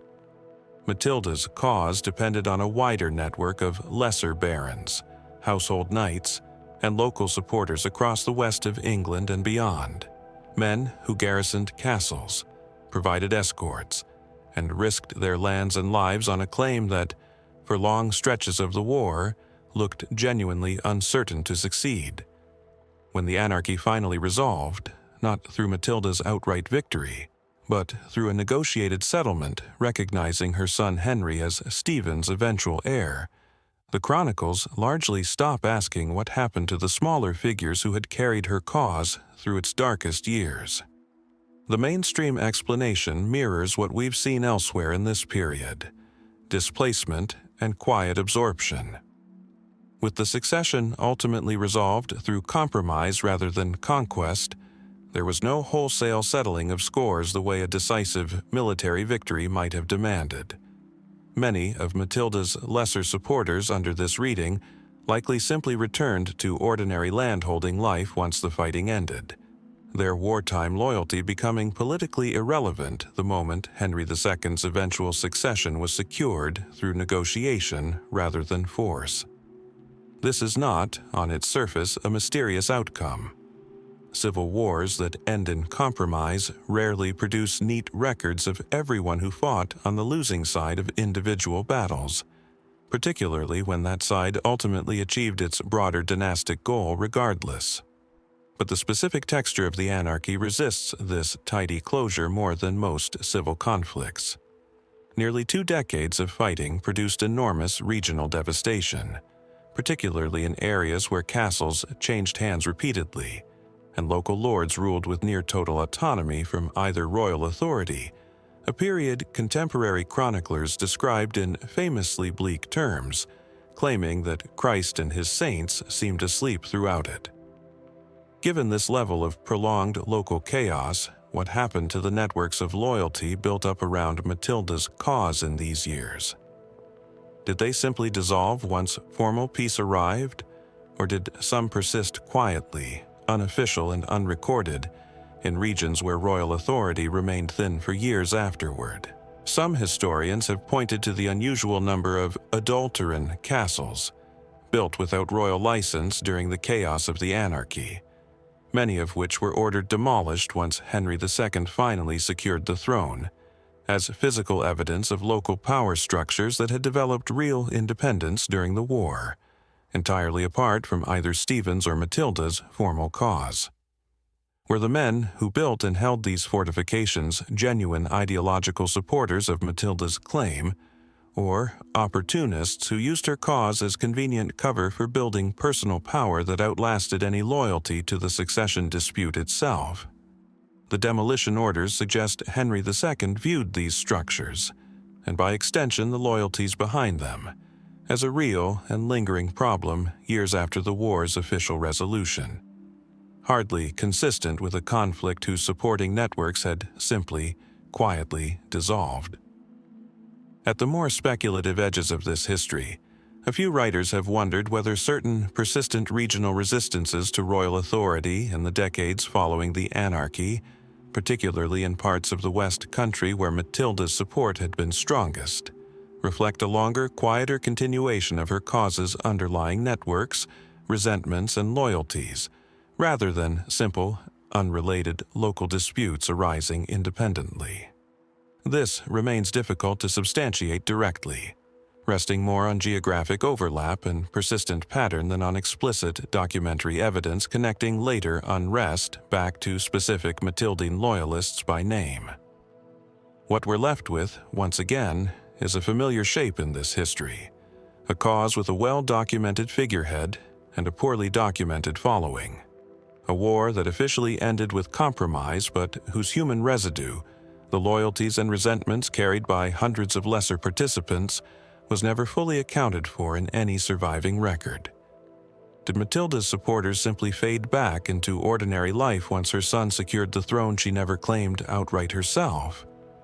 Or did some of them, and the private loyalties they carried, linger far longer beneath the surface of English political life than the official histories were ever inclined to notice? Oxford's Castle Mound still stands where Matilda once slipped past her enemies in the snow, holding, as so much of this landscape does, considerably more silence than answers. Those unlicensed castles we just spoke of, the ones Henry II later tore down brick by brick, didn't build themselves. They rose because someone allowed it, and understanding who and why brings us to the king at the very center of this chaos, a man history remembers less for what he did than for what he consistently, mysteriously failed to prevent. Stephen of Blois came to the English throne in 1135 with genuine advantages few disputed claimants could match. He was popular, personally courageous by most accounts, related by blood to the old royal line, and had moved quickly and decisively to secure his coronation before Matilda could mount an effective response. He was not, by the standards of the period, an obviously weak or incompetent man. And yet within a few short years of his reign, England had descended into the fractured castle-by-castle chaos of the anarchy, a period defined above all by something historians still find difficult to fully explain: Stephen's near-total inability to keep his own barons under any lasting control. The documented pattern is striking in its consistency. Time and again throughout his reign, Stephen would move decisively against a rebellious or unreliable baron, achieve what looked like a clear and complete victory, and then, almost without exception, choose leniency over consolidation. Robert of Gloucester's initial defection to Matilda's cause, the repeated switching of allegiance by border lords along the Welsh marches, the construction of unlicensed castles that Stephen seemed either unable or unwilling to prevent, even when he held clear military advantage in a given region, again and again, the pattern repeats itself. A crisis emerges. Stephen responds, often effectively in the immediate moment, and then, rather than using that advantage to permanently secure loyalty or remove a threat, he extends mercy, restores forfeited lands, or simply allows the underlying instability to persist unresolved, only to face a strikingly similar crisis with the same or a different baron not long afterward. Why would a king who was, by most contemporary accounts, personally brave and reasonably capable in individual military engagements, prove so consistently unable to translate those victories into durable authority? The mainstream historical explanation centers on Stephen's own contested legitimacy as the root problem beneath every subsequent failure. Having taken the throne through a rapid seizure of power rather than an uncontested hereditary succession, and doing so in direct competition with a rival claimant whose own bloodline arguably ran more directly to Henry III, Stephen governed from a position of chronic insecurity. Under this reading, his repeated leniency wasn't weakness so much as necessary political calculation. A king who could not entirely trust his own claim's legitimacy in the eyes of powerful barons had little choice but to buy their continued loyalty through concession rather than risk pushing wavering allies fully into Matilda's camp through harsh punishment. Every act of mercy in this telling was really an act of survival, keeping the broadest possible coalition together in a contest whose outcome remained genuinely uncertain for the better part of 2 decades. This explanation carries real weight, but it doesn't fully account for cases where Stephen's leniency appears to have worked directly against his own strategic interests, even accounting for the fragility of his position. Historians have long puzzled, for instance, over his handling of Ranulf of Chester, a powerful and notoriously unreliable baron whose repeated betrayals and switches of allegiance were met, again and again, with restoration rather than lasting punishment, even after behavior that, by any reasonable standard, should have permanently justified more severe consequences. Was this simply Stephen recognizing that Ranulf's regional power made him too dangerous to alienate outright? A pragmatic acceptance of an unpleasant necessity? Or does the sheer repetition of this particular pattern, with Ranulf and with others, suggest something closer to a genuine personal inability on Stephen's part to follow through on the harder edges of medieval kingship? Regardless of the strategic cost, some historians have pointed towards Stephen's personal temperament itself as an underexplored factor, drawing on chronicler descriptions that consistently emphasize his affability, his personal courage in individual combat, and his apparent genuine reluctance toward the kind of calculated ruthlessness that contemporaries like his rival Matilda, or later kings such as Henry II, seemed to deploy far more comfortably when circumstances required it. Was Stephen, in other words, simply not naturally suited to the specific demands of holding together a contested medieval kingdom through fear and calculated cruelty, a man whose evident personal virtues in other contexts became, in this particular role, a genuine liability?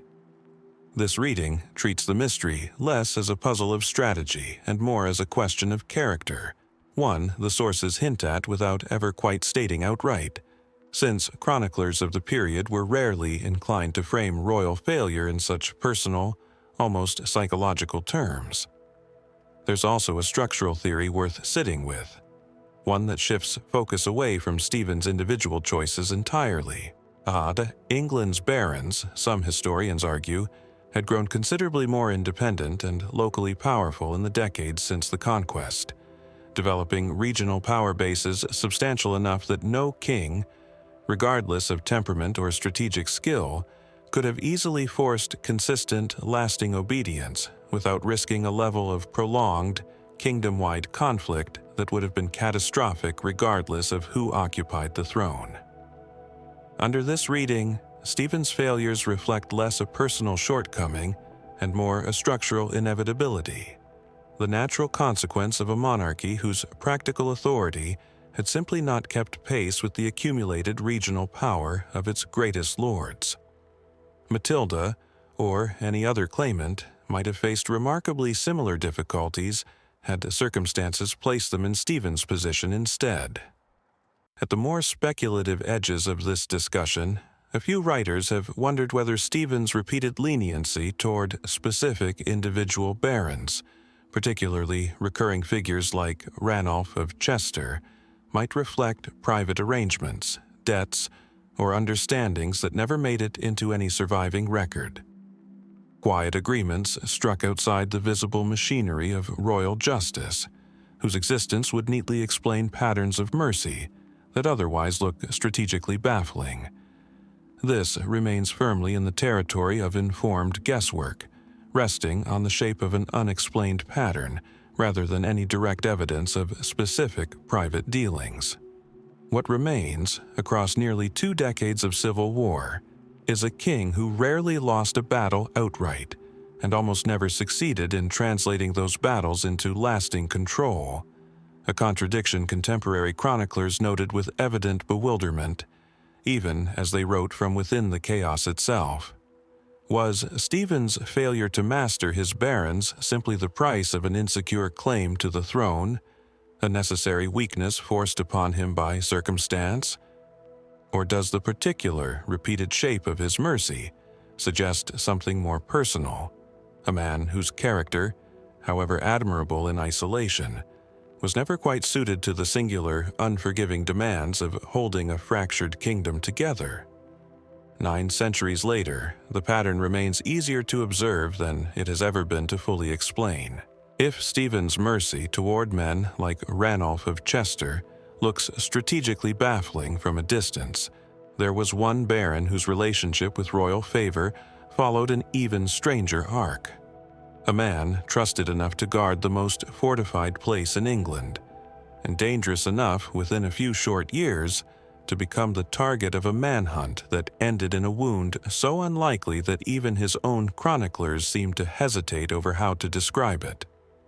The Tower of London, already decades old by the time of the anarchy, stood as one of the most strategically vital fortifications in the entire kingdom, and for a period during Stephen's reign, control of it belonged to Geoffrey de Mandeville, Earl of Essex, a man who had managed something few barons of this chaotic era achieved: the trust, at various points of both warring sides.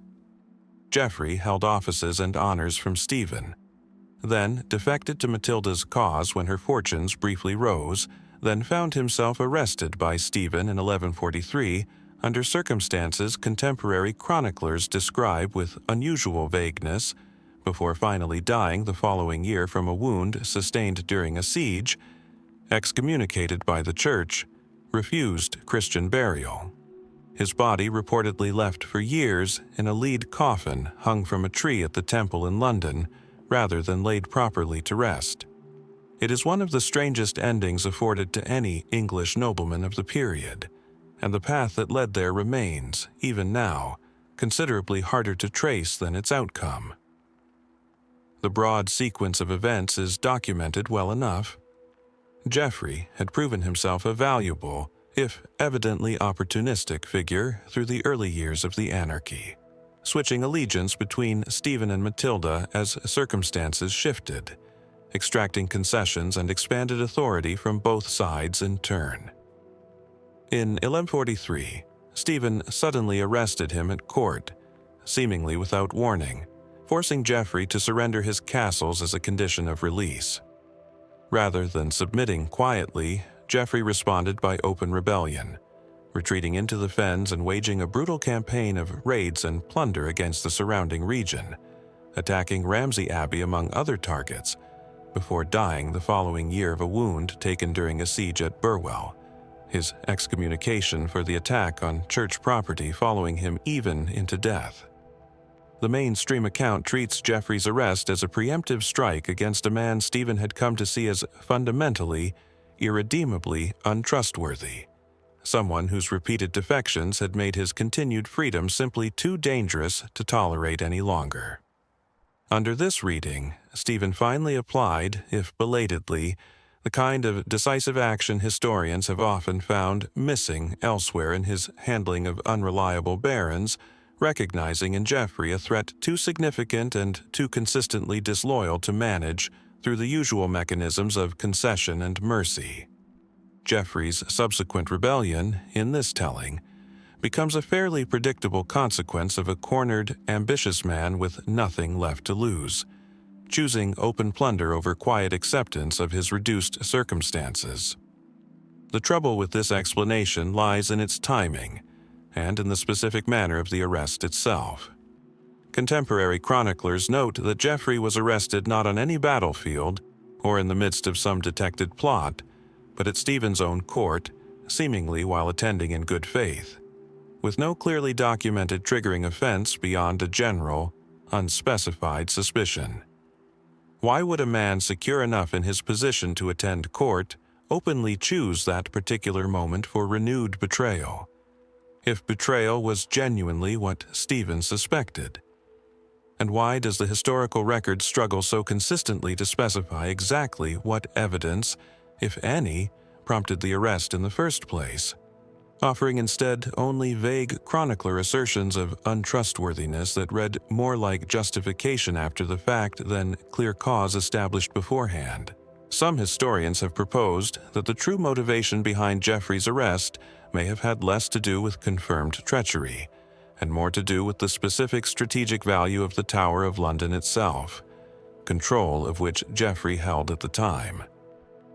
Under this reading, Stephen's action reflects less a response to proven disloyalty, and more a calculated move to reclaim direct control of England's most important fortification from a baron whose continued possession of it, regardless of his specific current loyalties, represented an unacceptable structural risk. Geoffrey's rebellion, in this version, becomes not so much the response of a man exposed for treachery, but the fury of a man stripped of legitimate power, on comparatively thin pretext, left with plunder as his only remaining option for maintaining any influence at all. There's also a more specific, if less certain, thread some historians have pulled on regarding Geoffrey's relationship with the Queen, Stephen's wife Matilda of Boulogne, whose own political role during this period was considerably more active than court records typically credit. A handful of accounts hint at friction between Geoffrey and the Queen predating his arrest, though the specific nature and depth of this tension is recorded only obliquely, never fully explained in any surviving source. Did some private conflict or perceived slight involving the Queen herself contribute to Geoffrey's fall from favor in ways the official record, focused on broader questions of loyalty and treason, simply never thought worth preserving in detail? At the more speculative edges of this history, a few writers have wondered whether Geoffrey's rapid, almost reflexive turn to open rebellion upon his release suggests a man who had, in fact, already been quietly planning some further move against Stephen before his arrest, making the king's action less an overreaction to vague suspicion and more a genuinely justified, if clumsily executed, preemptive strike against a threat that simply hadn't yet fully revealed itself in the documentary record. This remains difficult to substantiate directly, resting more on the speed and intensity of Geoffrey's subsequent campaign than on any confirmed evidence of prior plotting.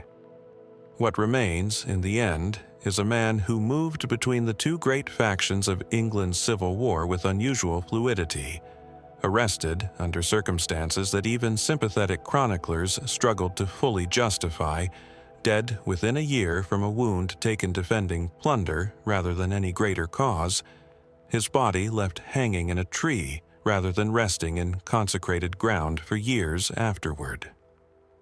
Was Geoffrey de Mandeville simply an opportunist, finally caught out by a king who had, for once, run out of patience? Or does the vagueness surrounding his arrest suggest a story history has never quite been given the full details to properly tell? Somewhere in the marshes near Burwell, where his final campaign came to its violent end, the specific truth of what set Geoffrey against his king remains, like so much of this period, only partly recovered from the silence that followed it. Geoffrey de Mandeville's body hung unburied for years, a punishment stretched out past death itself. But grief of a different, quieter kind waited at the end of the anarchy too, and it belonged of all people to the king who had spent nearly 2 decades fighting to keep his throne, only to lose, in the space of a single meal, the one thing that war had never managed to take from him. Bury St. Edmund's Abbey in Suffolk was already an ancient and richly endowed religious house by 1153, a place of pilgrimage and considerable political importance in East Anglia. It was here, according to the most widely repeated account, that Eustace, only surviving son of King Stephen and heir to whatever remained of his contested throne, sat down to a meal and shortly afterward fell suddenly, fatally ill. Within a short time he was dead, and with him died Stephen's last realistic hope of passing the crown to his own bloodline, clearing the way, within the year, for the peace settlement that placed Henry II, Matilda's son, on the English throne instead. It is one of the most consequential deaths of the entire anarchy, and one of the least explained. The documented facts themselves are frustratingly thin for a death of this significance. Eustace had been an active and, by most accounts, aggressively committed supporter of his father's cause, leading military campaigns with a reputation for harshness that some chroniclers specifically contrasted against Stephen's own comparative leniency. In the summer of 1153, following the death of Robert of Gloucester some years earlier, and amid ongoing negotiations between Stephen and Henry that Eustace reportedly opposed, he led a raid against lands belonging to the Abbey of Bury St. Edmunds, plundering its estates in apparent frustration at the direction the war was taking. Shortly afterward, he died suddenly, most chroniclers agreeing on illness as the immediate cause, though the specific description offered by several accounts, sudden violent seizure following a meal, in some tellings explicitly linked to the abbey he had just attacked, carries an unmistakable undertone that these same chroniclers seem reluctant to state outright. Was Eustace's death simply illness, arriving with unfortunate timing at the exact moment it would prove most politically convenient for ending the war? Or does the specific circumstance, a sudden fatal collapse following a meal, taken so soon after an attack on a powerful religious institution, suggest something considerably less natural? The mainstream historical position leans toward illness, and reasonably so. Sudden deaths from disease were common enough in the 12th century that a fatal collapse, even one following closely on a significant meal, requires no exotic explanation to account for it credibly. Under this reading, the timing that makes Eustace's death feel so suspiciously convenient is exactly that. Coincidence, dramatic and consequential, but coincidence nonetheless, the kind that litters medieval history precisely because sudden illness was an ordinary hazard of life in this period, striking without any need for hidden hands to explain it. Yet, several chroniclers writing closer to the events themselves seem markedly less comfortable dismissing the death as ordinary misfortune than modern historians sometimes are. Some explicitly framed Eustace's death as divine punishment for his attack on the abbey's lands, a narrative that, whatever its supernatural framing, at minimum reflects a contemporary willingness to treat the death as directly, causally connected to the raid rather than as unrelated bad timing. Why would chroniclers reach so readily for a providential explanation, tying the death explicitly to the abbey Eustace had just plundered, if the far simpler explanation of ordinary illness sat comfortably available and equally plausible to them? Some historians have suggested this framing reveals less about the actual cause of death and more about how useful, even necessary, a morally satisfying explanation became once Eustace's death cleared the path toward peace.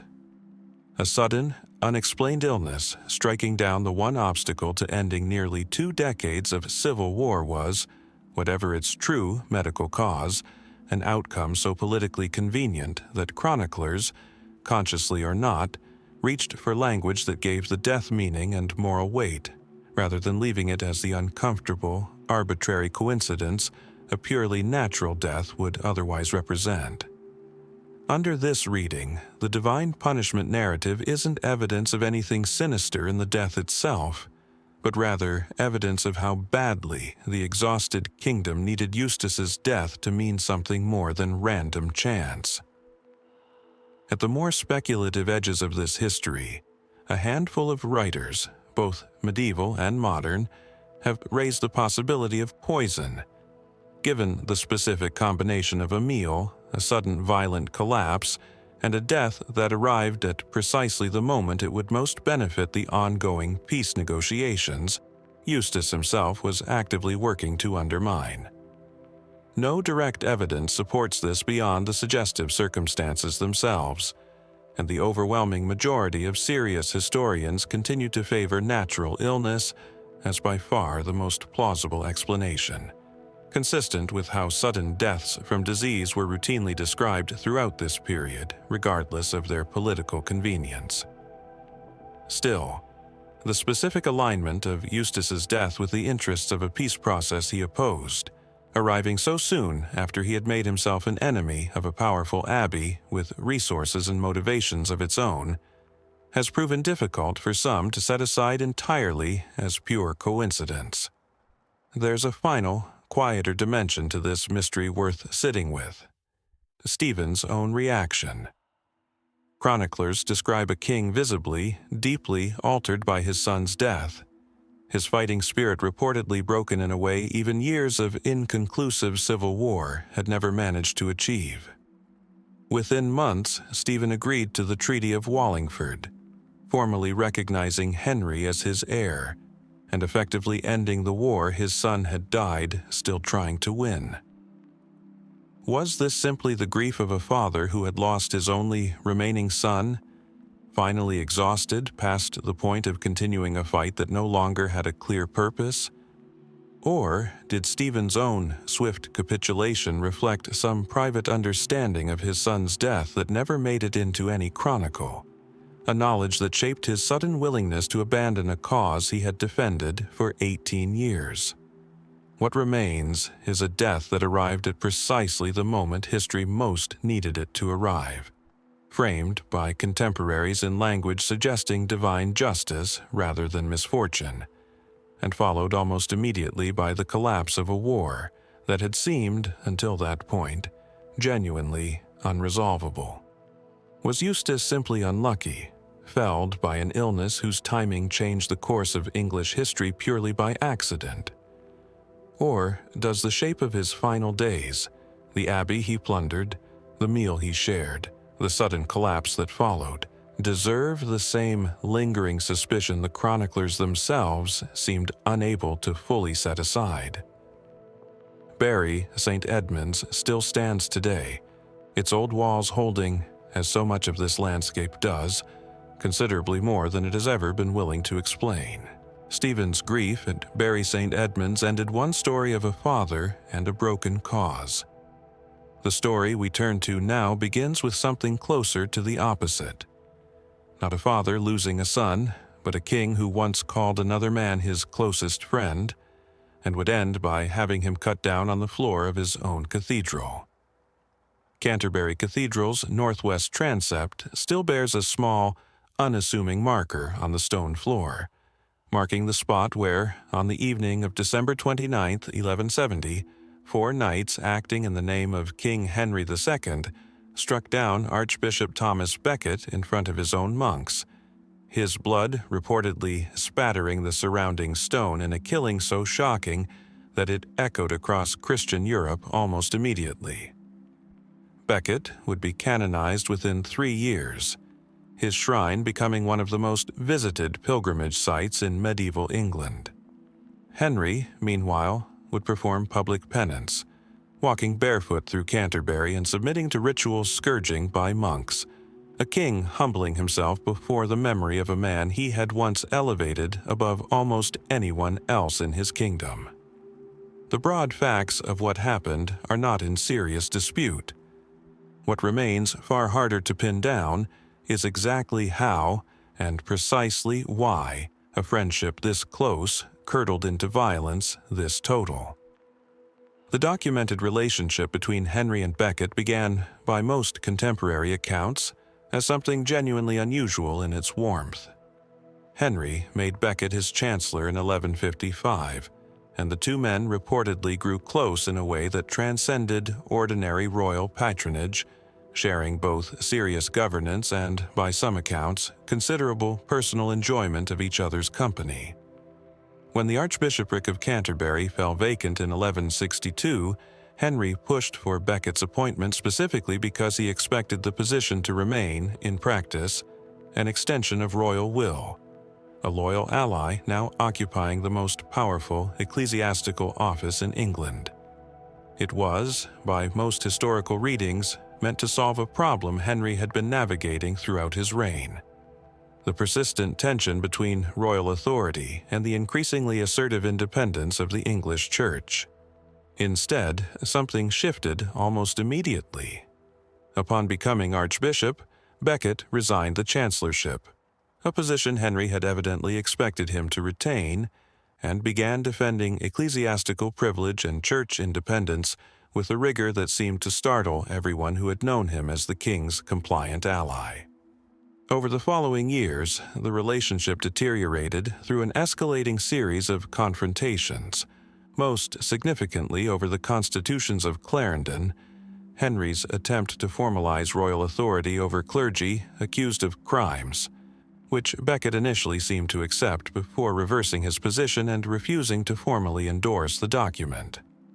Becket fled into exile in France for 6 years amid the mounting conflict, an uneasy reconciliation eventually being negotiated before a final dispute over Becket's excommunication of bishops who had participated in the coronation of Henry's son without his approval prompted the outburst that 4 of Henry's knights would take as license to ride for Canterbury and end the conflict permanently.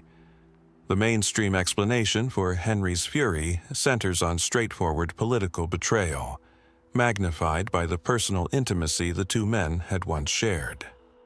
Henry had elevated Becket specifically to secure royal influence over the church, and Becket's transformation into perhaps the fiercest defender of ecclesiastical independence England had seen represented, under this reading, the deepest possible betrayal of that original purpose, made considerably more painful by the genuine friendship Henry believed had preceded it.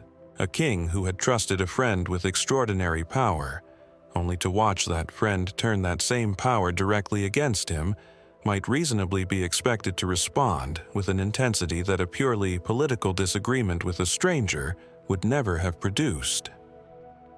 Under this account, the murder itself, while Henry likely never explicitly ordered it in so many words, emerged naturally from years of accumulated royal fury that his own household knights simply took as implicit permission to act upon. This explanation carries real weight, and most serious historians accept some version of it as broadly accurate, but it leaves certain specific puzzles only partially addressed. Chief among them, why did Becket change so dramatically and so quickly upon becoming Archbishop? Some contemporaries and later historians have wondered whether Becket's transformation reflected genuine spiritual conviction. A man who took the office and its responsibilities with a seriousness that surprised even himself, discovering a conscience regarding church independence that his earlier career as a worldly, ambitious chancellor had never suggested he possessed. If true, this reading actually deepens rather than resolves the mystery of Henry's reaction, since it would mean Henry's fury was directed not at calculated betrayal, but at something closer to unpredictable, sincere transformation in a man he thought he understood completely, an outcome that offers no clear villain and no satisfying explanation for why trust curdled so completely into violence. Others have proposed a less flattering, more political reading of Becket's shift, suggesting his fierce defense of church privilege may have reflected calculated positioning as much as sincere conviction. A recognition that his authority and legacy as Archbishop depended on establishing clear independence from royal control, regardless of his personal history with Henry. Was Becket, in this account, simply executing an entirely rational strategy for consolidating power within his new office, one that happened to require directly opposing the king who had appointed him specifically to avoid this outcome? If so, Henry's fury becomes not confusion at an inexplicable personal betrayal, but recognition of a very deliberate, calculated challenge to royal authority dressed in the language of spiritual principle.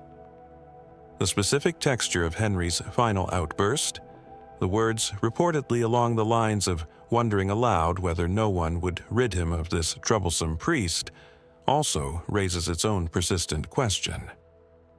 Chroniclers differ considerably on the exact wording and context of what Henry actually said, and historians remain divided on how directly, if at all, this outburst constituted genuine intent versus simple, unguarded royal frustration of the kind kings likely voiced regularly without expecting literal action. Did the four knights who rode for Canterbury genuinely believe they were fulfilling the king's explicit wish? Or did they act on a more ambiguous reading of royal anger, one that Henry himself may not have intended as instruction at all?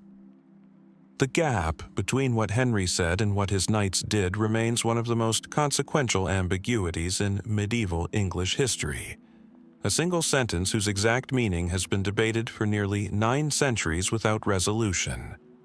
Some historians have looked beyond the immediate personal drama entirely, situating the conflict within broader structural tensions between crown and church that had been building across Western Christendom for generations. Tensions Henry and Becket's personal relationship simply happened to make unusually visible and dramatic. Under this reading, some version of this confrontation was likely inevitable, regardless of who occupied either position. The specific intensity of Henry and Becket's personal history serving mainly to make an otherwise structural conflict feel and read like personal betrayal on both sides. At the more speculative edges of the discussion, a handful of writers have wondered whether Henry's own psychological state in these final years, marked by growing tension with his wife Eleanor of Aquitaine and increasing instability among his own sons, contributed to an emotional volatility that made his reaction to Becket's defiance considerably more extreme than the political stakes alone might have warranted. Was Becket's murder, in some sense, an outlet for frustrations extending well beyond the specific conflict over ecclesiastical privilege, a king whose fury had been accumulating from multiple directions, finally finding a single, focused target? This remains difficult to substantiate directly, resting more on the broader pattern of Henry's turbulent family and political life in this period than on any specific evidence connecting these separate tensions. What remains, across the marker on Canterbury's transept floor, is a friendship transformed into one of the most consequential murders of medieval English history. Its exact psychological mechanics still debated across 9 centuries of scholarship. Was this simply calculated political betrayal, meeting royal fury, an ordinary if extreme version of a conflict that has played out between crowns and churches throughout history? Or does the sheer intimacy the two men once shared suggest something more genuinely tragic and unpredictable? A friendship that neither man fully understood was ending until it was already far too late to stop. Becket's shrine drew pilgrims for centuries before its eventual destruction during the Reformation, and Henry's own penance, walking barefoot through these same streets, remains one of the few moments in this long history where a king's private anguish was performed so publicly and so completely for the whole of England to witness, and still, somehow, not fully explain. We closed our last chapter with a passing mention of growing tension between Henry II and his queen in these final, turbulent years of his reign. That tension deserves far more than a passing mention, because somewhere behind the rebellion that nearly tore Henry's empire apart in 1173 stands a woman whose exact role in orchestrating it remains one of the more tantalizing puzzles of the entire Angevin period. Chinon Castle rises above the Vienne River in what is now western France, its ruined towers still commanding the landscape that once anchored the heart of Henry II's vast continental empire.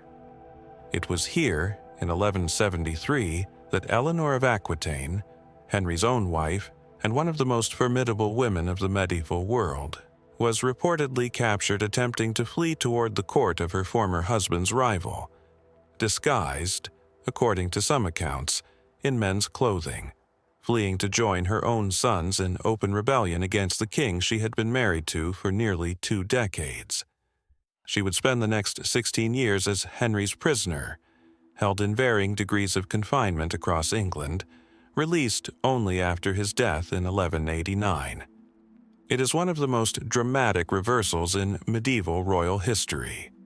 A queen imprisoned by her own husband for conspiring, at minimum, in the general direction of his overthrow. What remains far less certain is exactly how deep her involvement truly ran, and whether the woman who helped shape the cultural and political landscape of two kingdoms was the rebellion's quiet architect, or simply a mother caught between loyalty to her husband and loyalty to her sons. The documented outline of the Great Revolt of 1173 to 1174 is reasonably clear. Henry's three eldest surviving sons, Henry the young king, Richard, and Geoffrey, rose in open rebellion against their father, frustrated by his reluctance to grant them genuine authority over the territories he had nominally assigned them, and finding eager support from the French crown and various discontented nobles across Henry's continental holdings. What makes this rebellion distinct from so many other medieval succession disputes is the presence of Eleanor herself, actively working, by most contemporary accounts, to encourage and support her sons' uprising against their own father, her own husband, in a conflict that would ultimately fail, ending with Henry's decisive victory and Eleanor's subsequent, prolonged imprisonment. Why would a queen of Eleanor's stature and political sophistication choose to actively work against her own husband, risking not just her freedom but her entire political position, in support of a rebellion whose success was never guaranteed? The mainstream explanation centers on the profound breakdown of the Henry and Eleanor's marriage by this point, a relationship that had already weathered considerable strain, including Henry's well-documented infidelities and the couple's increasingly separate political and personal lives across their sprawling continental territories. Under this reading, Eleanor's support for her sons reflected both genuine maternal loyalty and personal grievance against a husband whose treatment of her, and whose reluctance to grant their sons meaningful independent authority, had become sufficiently intolerable that active rebellion seemed a reasonable, even necessary response. This explanation treats Eleanor less as a mastermind and more as a mother and wife pushed toward drastic action by years of accumulated personal and political frustration, her considerable political skill applied in service of a family conflict rather than any larger design of her own. This account fits the broad shape of events reasonably well, but the specific details of Eleanor's involvement resist easy characterization as simple reactive frustration. Some chroniclers describe her role in terms that suggest active, sophisticated coordination rather than mere emotional support for her son's cause, hinting at direct communication and encouragement extended well before the rebellion's public outbreak. If Eleanor's involvement was this substantive, this deliberately planned, does the standard explanation of marital breakdown and maternal loyalty fully capture what was happening, or does it understate a woman who may have been pursuing something closer to a genuine, calculated political strategy of her own? Some historians have pointed toward Eleanor's own considerable independent authority over Aquitaine, her inherited domain in southwestern France, as a crucial and often underappreciated element of this conflict. Eleanor had ruled Aquitaine in her own right before her marriages to both the French king and then Henry, and her relationship with her own vast inheritance remained, throughout her life, a matter of genuine personal and political importance separate from her role as anyone's wife. Was her support for the rebellion, at least in part, connected to concerns about how Henry intended to govern Aquitaine going forward, whether through their son, Richard, whom she seems to have favored and who would eventually inherit her duchy directly, or through mechanisms that might have diminished her own or her preferred son's claim to the territory she considered fundamentally her own. Under this reading, Eleanor's involvement reflects not simply marital grievance, but a calculated defense of her own dynastic and territorial interests, using her son's broader rebellion as the vehicle for securing Aquitaine's future specifically under Richard's control. There's also a question of degree that the sources never fully resolve. Was Eleanor the rebellion's genuine architect, actively planning and coordinating its execution, or did she simply lend her considerable prestige and resources to a rebellion her sons had already independently decided to pursue?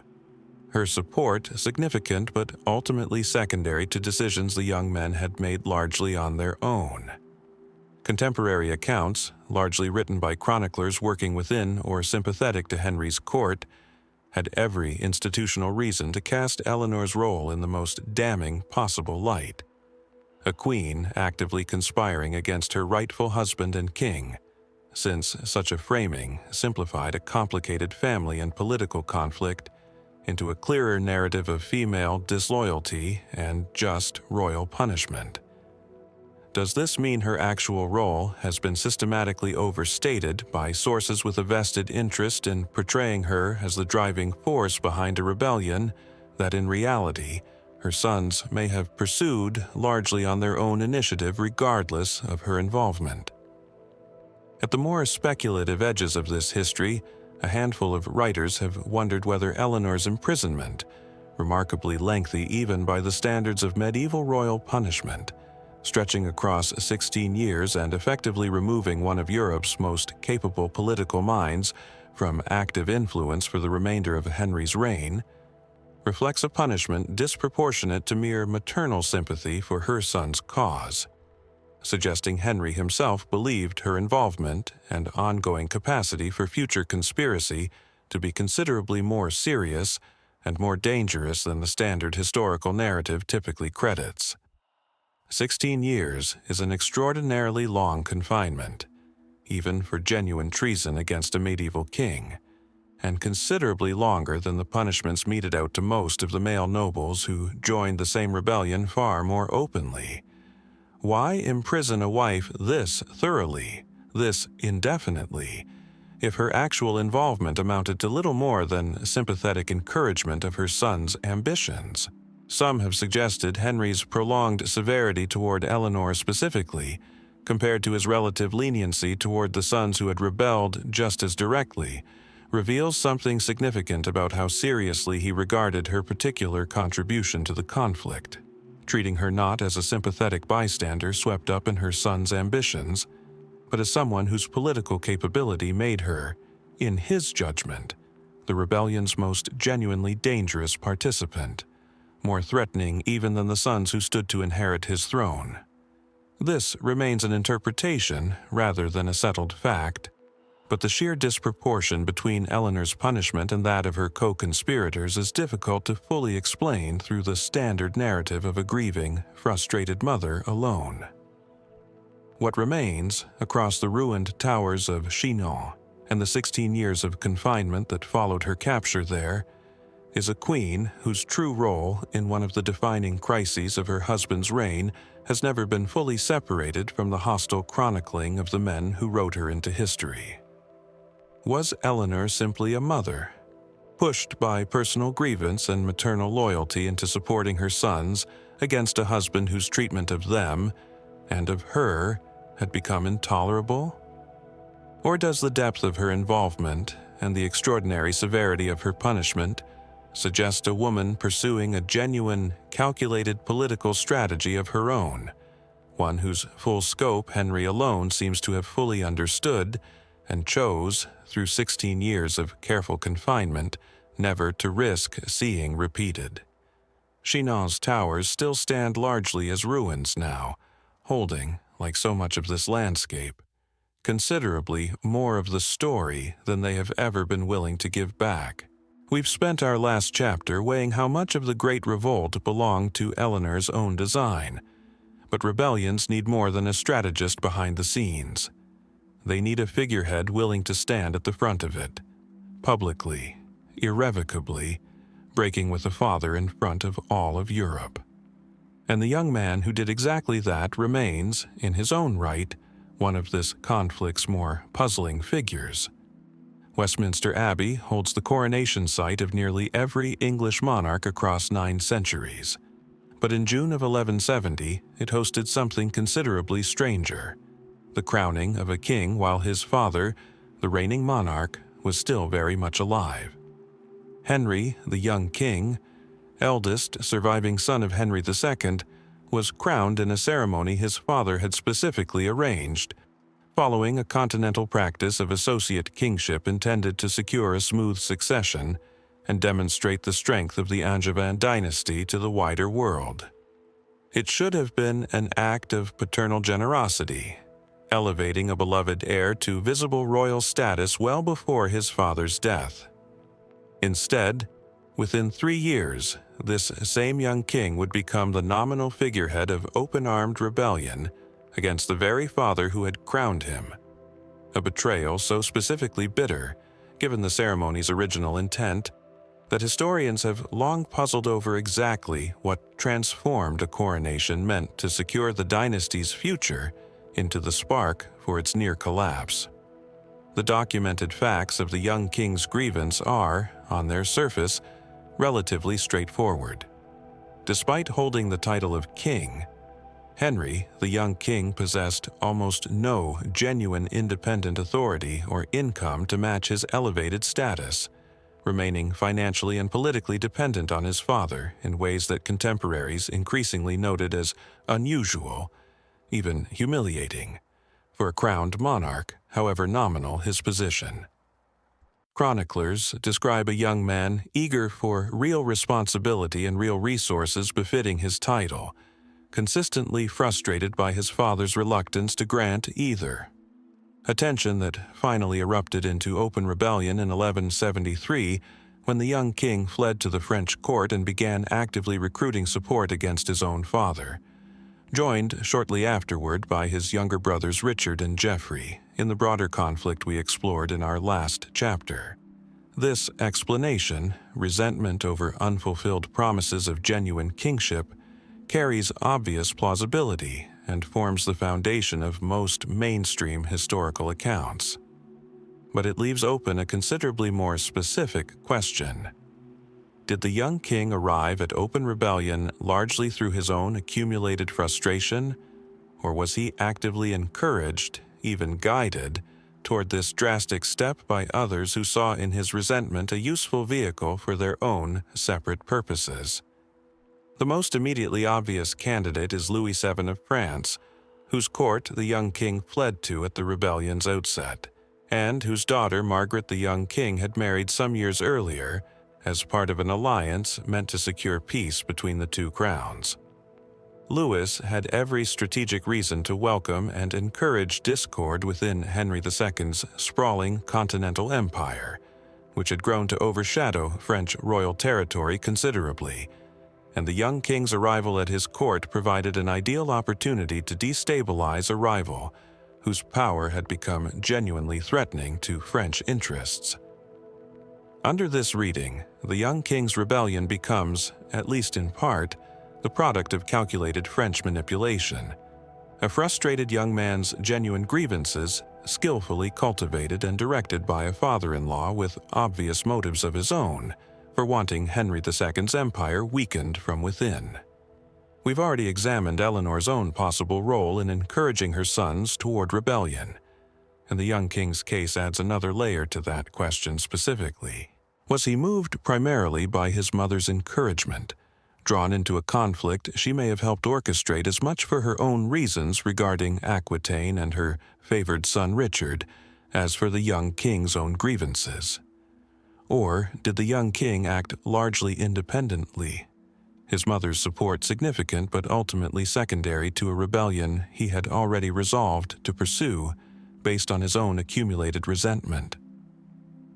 There's a further, less examined figure worth considering here: William Marshal, the celebrated knight who would go on to serve as the young king's close companion and mentor in arms throughout much of this period, later becoming one of the most legendary figures of English chivalric history in his own right. While Marshal's most significant documented influence on the young king came somewhat later, in the tournament culture that dominated the young man's post-rebellion years, some historians have wondered whether the broader circle of ambitious young knights surrounding the young king throughout this period, eager for the patronage, land, and opportunity that a genuinely empowered king could offer far more generously than a merely titular one, may have collectively encouraged and reinforced his grievances in ways that pushed him toward rebellion more forcefully than his own temperament alone might have produced. Under this reading, the young king's household itself functioned as an echo chamber of sorts, a group of young men whose own fortunes depended directly on their lord finally achieving the real power his title promised, with predictable consequences for how his existing frustrations were nurtured and amplified. The specific psychological question of the young king's own temperament remains genuinely difficult to resolve from the sources available. Chroniclers generally describe him as charming, generous to the point of financial recklessness, and beloved by the young knights who surrounded him, but also as someone whose ambitions consistently outpaced both his genuine political ability and the actual resources available to him throughout his short life. Was this a young man capable of independently conceiving and sustaining a rebellion against one of medieval Europe's most formidable rulers, or a more malleable figure whose considerable personal charisma made him an ideal figurehead for other, more calculating individuals whose own motives ran considerably deeper than his?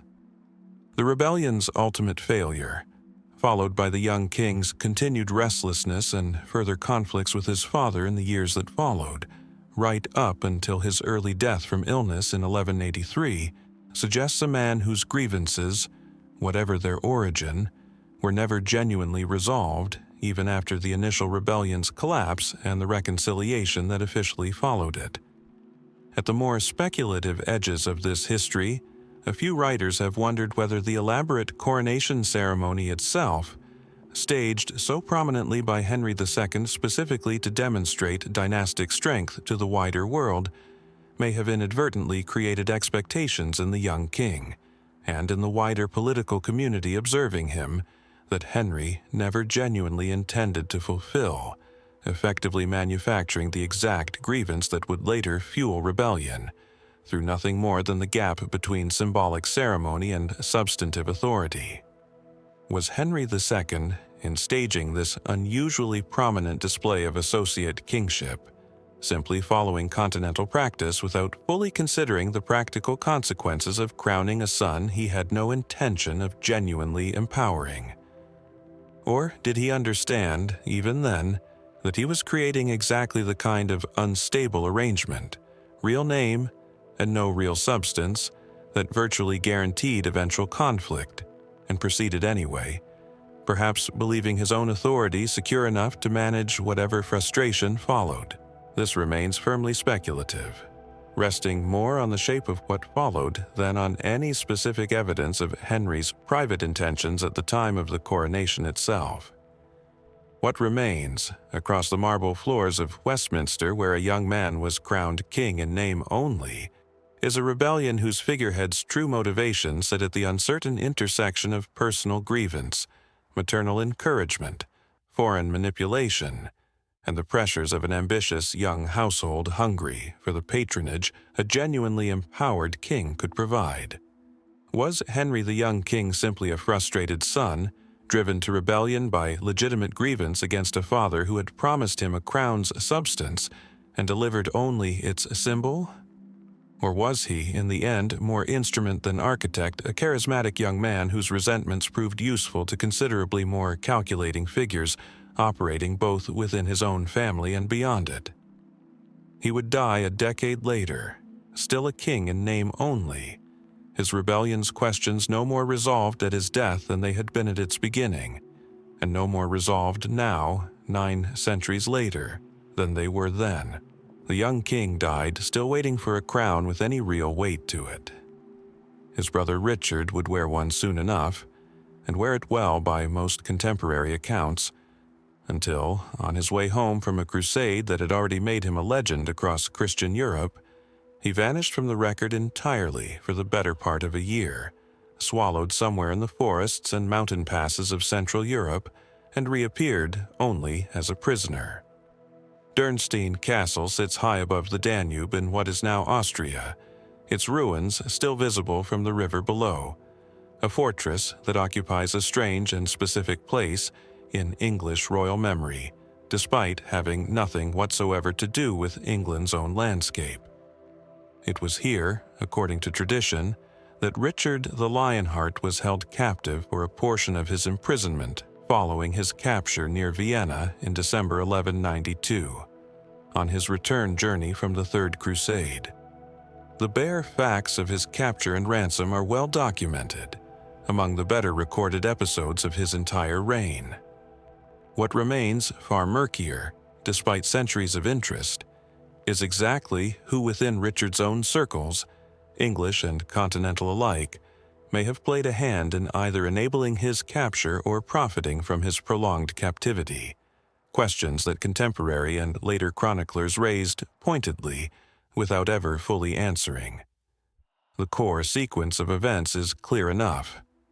Returning from the Holy Land by an overland route through the Adriatic and Central Europe, after storms made the direct sea route home too dangerous, Richard found himself traveling through territory controlled by Duke Leopold V of Austria, a man Richard had personally and publicly humiliated during the crusade itself, reportedly tearing down Leopold's banner from the walls of captured Acre in an act of calculated disrespect toward a fellow crusader whose contribution Richard apparently considered beneath acknowledgement.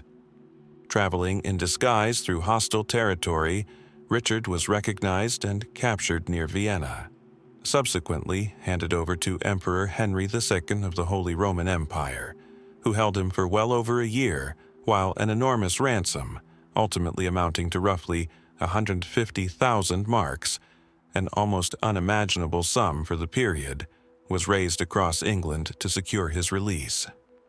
This much is settled history. The more uncertain territory begins with a question contemporaries themselves asked with considerable suspicion. Who, precisely, benefited from Richard's prolonged absence, and did any of them play an active role in either enabling his capture or deliberately delaying his release once it occurred? The most immediately obvious figure is Richard's own younger brother, John, whose conduct during Richard's captivity has long struck historians as considerably more calculated than simple opportunism might explain. John moved quickly upon news of his brother's capture, traveling to the continent to meet with King Philip II of France, Richard's own former crusading ally turned bitter rival, reportedly discussing arrangements that some sources suggest included the possibility of John paying the emperor directly to extend Richard's captivity indefinitely, effectively bidding against his own brother's ransom in hopes of securing the English throne for himself, while Richard remained conveniently out of the picture. Under the mainstream reading, this represents straightforward, if strikingly bold, fraternal betrayal. John, recognizing in his brother's captivity an unprecedented opportunity to seize power that Richard's continued rule would never otherwise have afforded him. Yet the specifics of John's involvement resist full clarity even here. How far did his negotiations with Philip and the Emperor actually progress? Some accounts suggest a genuine, serious arrangement nearly reached completion, an offer substantial enough to potentially outbid the ransom England was struggling to raise. Others suggest John's maneuvering amounted to more bluster and opportunism than a coherent, nearly successful plot. The kind of ambitious posturing a younger brother suddenly presented with unexpected possibility might reasonably attempt without ever coming genuinely close to succeeding. The difference matters considerably. A near-successful plot to extend a king's captivity for personal gain is a considerably more serious act of treason than opportunistic political maneuvering that never had a realistic chance of success, and the sources simply don't allow us to determine with confidence which version of events actually unfolded. Philip II of France presents an equally complicated figure in this story.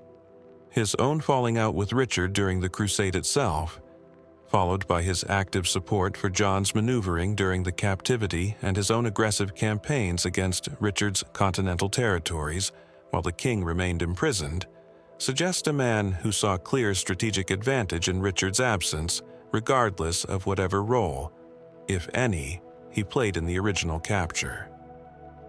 Some historians have gone further, wondering whether Philip may have had advanced knowledge of, or even indirect involvement in arranging Richard's capture itself, given how quickly and effectively he moved to exploit the opportunity once it arose. Was Richard's route home, and the danger it posed given his history with Leopold, information that reached Philip's court in advance through channels history has never fully traced? This remains firmly speculative, resting more on Philip's swift and decisive response to the Captivity than on any direct evidence of prior coordination. There's also the matter of how Richard came to be traveling through such demonstrably hostile territory in the first place, a decision that, in retrospect, looks remarkably reckless for a king whose personal conduct during the Crusade had already made specific enemies along specific, foreseeable routes home. Was this simply poor judgment, forced by genuinely limited options after storms closed off the safer sea route, a king making the best of an already difficult situation? Or did someone within Richard's own traveling party, perhaps advising him on route and disguise, either fail him through incompetence or, in a more troubling reading, some have raised without ever substantiating directly, deliberately steer him toward exactly the danger that ultimately claimed him? No credible evidence points toward deliberate betrayal at this specific stage, and most historians regard Richard's capture as the product of genuinely difficult circumstances and his own well-documented tendency toward reckless personal risk-taking, rather than any conspiracy among his immediate companions. Still, the specific bad luck of his route, intersecting so precisely with Leopold's own territory and grievance, has struck some as more than simple misfortune. Even within England itself, questions linger about the efficiency, or lack thereof, with which the enormous ransom was actually raised and delivered. The sum required represented an extraordinary burden on the kingdom's finances, requiring aggressive taxation that fell heavily on every level of English society.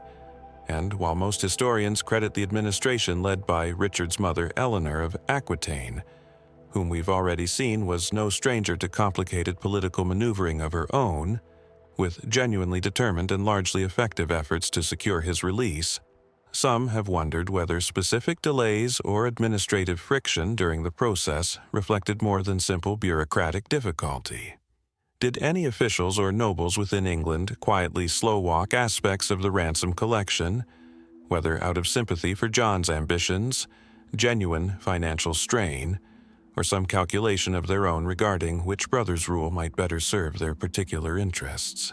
This remains difficult to trace through the surviving financial and administrative records, which document the ransom's collection in considerable detail, without clearly revealing whose hands, if any, worked to slow rather than speed the process. At the more speculative edges of this history, a few writers have wondered whether the full extent of the coordination between John and Philip, and potentially figures within the empire itself, has never been fully reconstructed precisely because those involved had every reason, once Richard secured his eventual release and resumed his throne, to ensure the more damning details of their plotting were quietly buried, rather than preserved for a returning king's inspection. Richard, notably, forgave John relatively quickly upon his return, a clemency some have found difficult to fully reconcile with the seriousness of the betrayal contemporary accounts describe, raising the question of whether the full truth of John's negotiations was ever actually laid bare, even to Richard himself, or whether some quieter, more complete reckoning was deliberately avoided by both brothers for reasons of their own.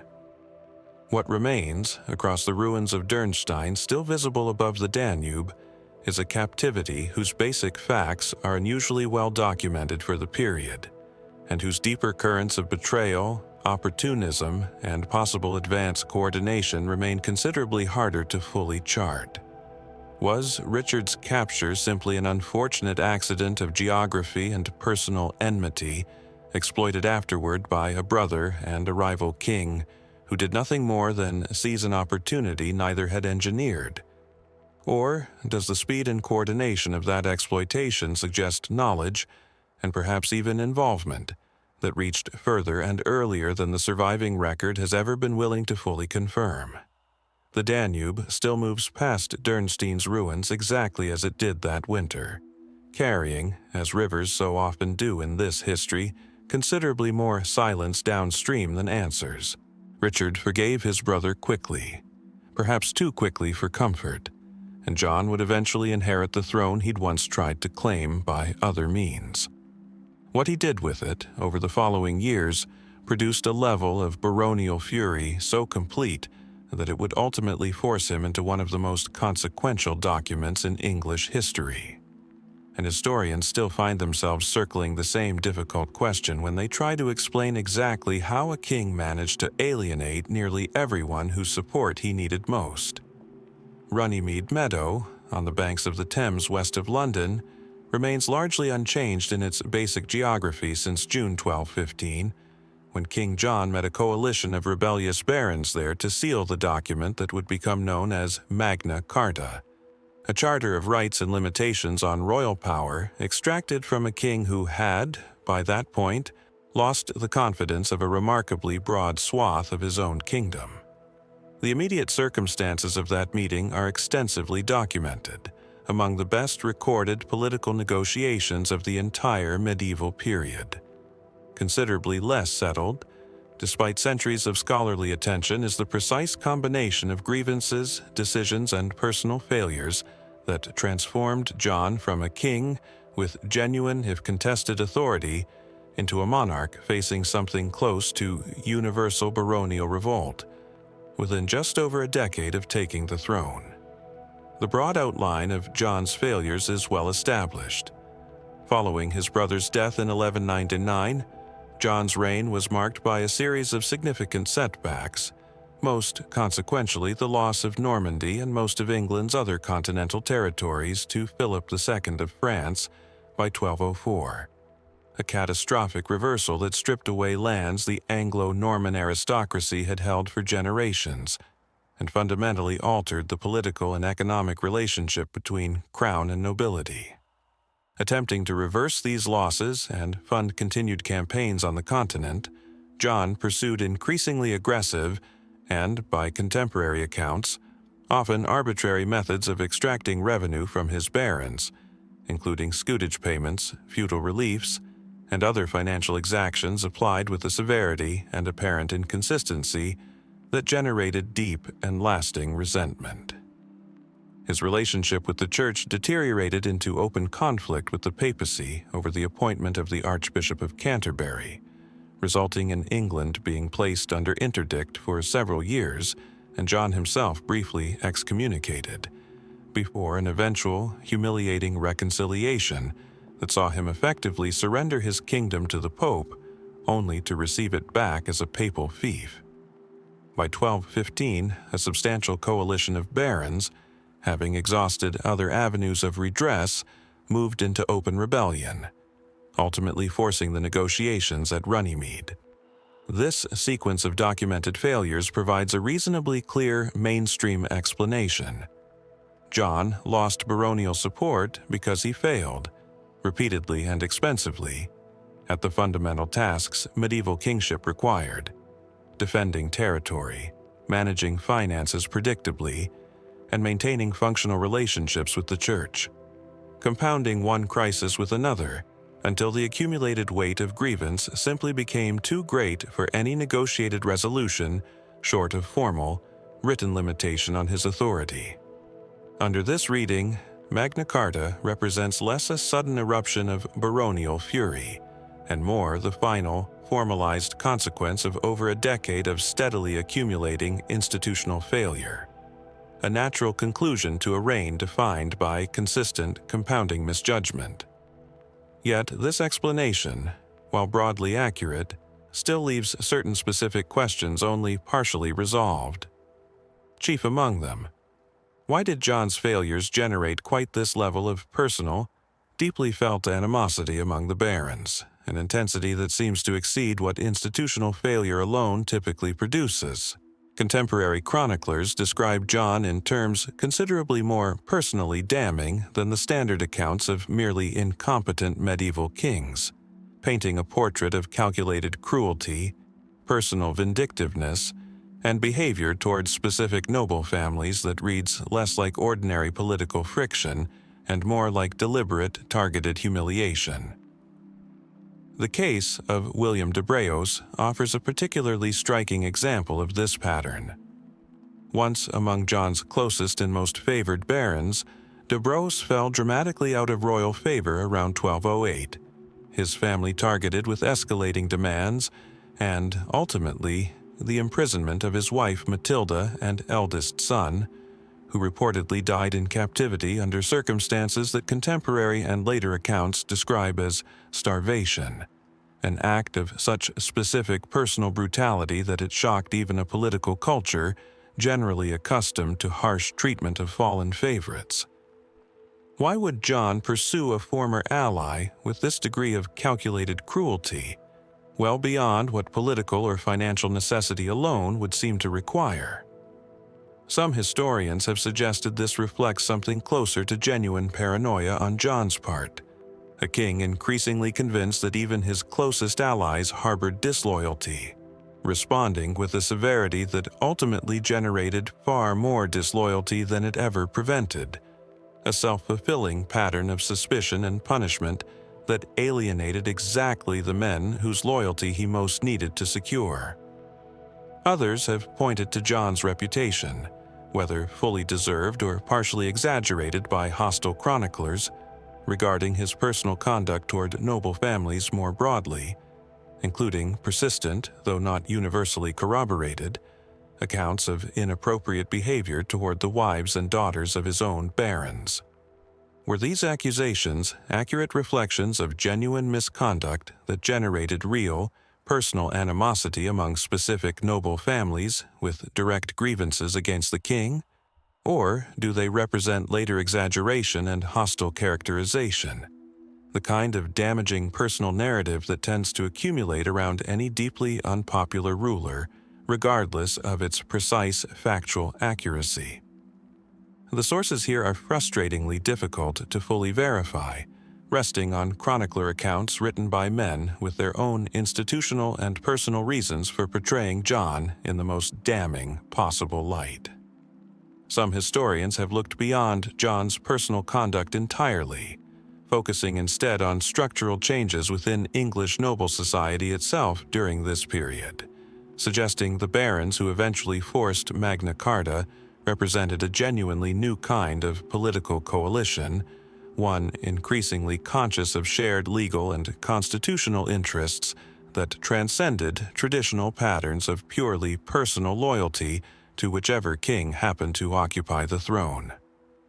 Under this reading, John's specific failures and cruelties mattered less as the root cause of rebellion, and more as the immediate catalyst for a coalition that had been developing the intellectual and political tools for this kind of formalized resistance for some time. Tools that simply hadn't yet found a king whose failures were severe enough to justify their full deployment. Was Magna Carta, in this sense, less a specific reaction to John's particular personal failings, and more the inevitable product of evolving baronial political consciousness that would likely have emerged eventually under any sufficiently weak king, John's specific misdeeds simply providing the occasion rather than the underlying cause? At the more speculative edges of this history, a handful of writers have wondered whether John's documented pattern of targeting specific noble families with unusual personal severity, the de Breos case chief among them, reflects information or grievances that never made it fully into the surviving chronicles, private conflicts or perceived betrayals whose actual origins remain obscured behind the simplified narrative of a generally cruel and paranoid king. Was there a specific, now lost precipitating event behind John's turn against de Breaux specifically, some falling out or discovered disloyalty that chroniclers, writing generations later and primarily interested in cataloging John's failures rather than explaining their origins in detail, simply never thought worth fully preserving? This remains firmly speculative, resting more on the specific intensity of certain documented conflicts than on any confirmed evidence of hidden precipitating causes. What remains, across the meadow at Runnymede where these accumulated grievances finally found their formal resolution, is a king whose reign produced failure after documented failure, and whose personal conduct toward his own nobility seems to have generated an intensity of animosity that institutional failure alone struggles to fully explain. Was John simply an unusually poor king, whose combination of military defeat, financial extraction, and religious conflict would have alienated any baronial class regardless of his personal conduct? Or does the specific cruelty directed at families like the de Brosses suggest something more personally troubled and less purely political driving the collapse of his support?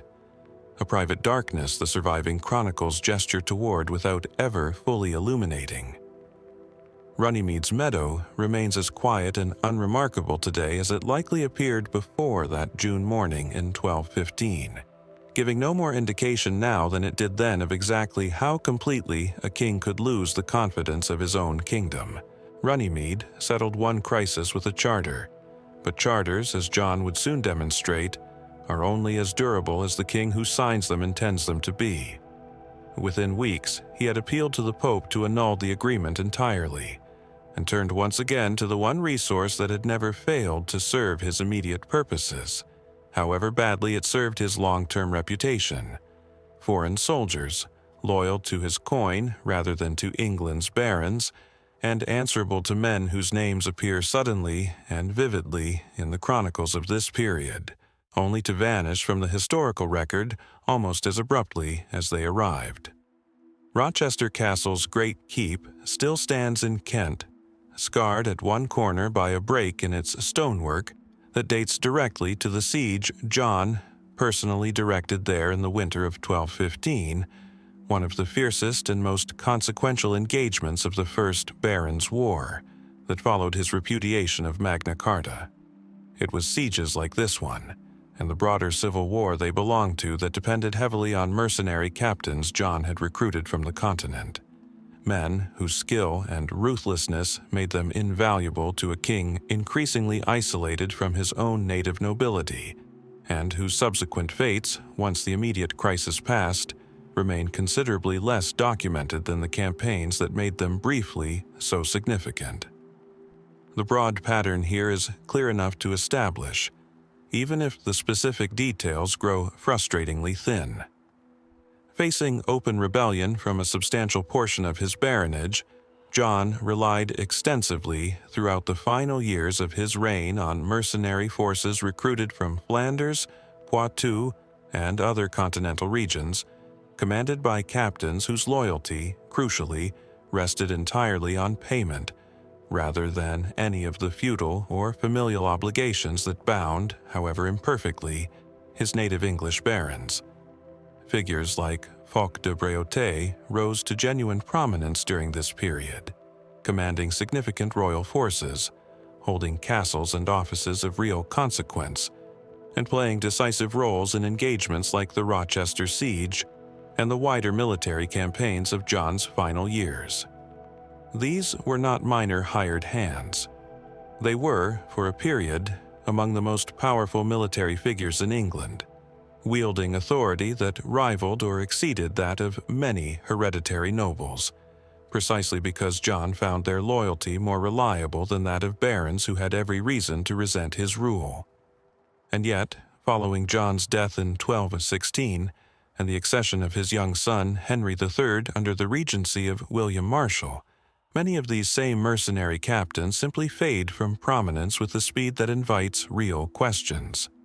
Some, like de Bréauté himself, experienced dramatic and well-documented later falls from power, eventually exiled following renewed conflict with the young king's government in the 1220s.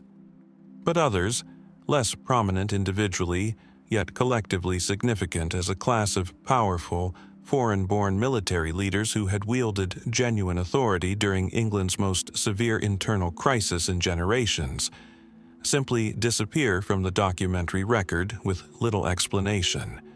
Their subsequent fates, whether death, quiet return to the continent, or absorption into more ordinary noble life, left almost entirely unaddressed by chroniclers who had, only shortly before, described their actions in vivid, often horrified detail.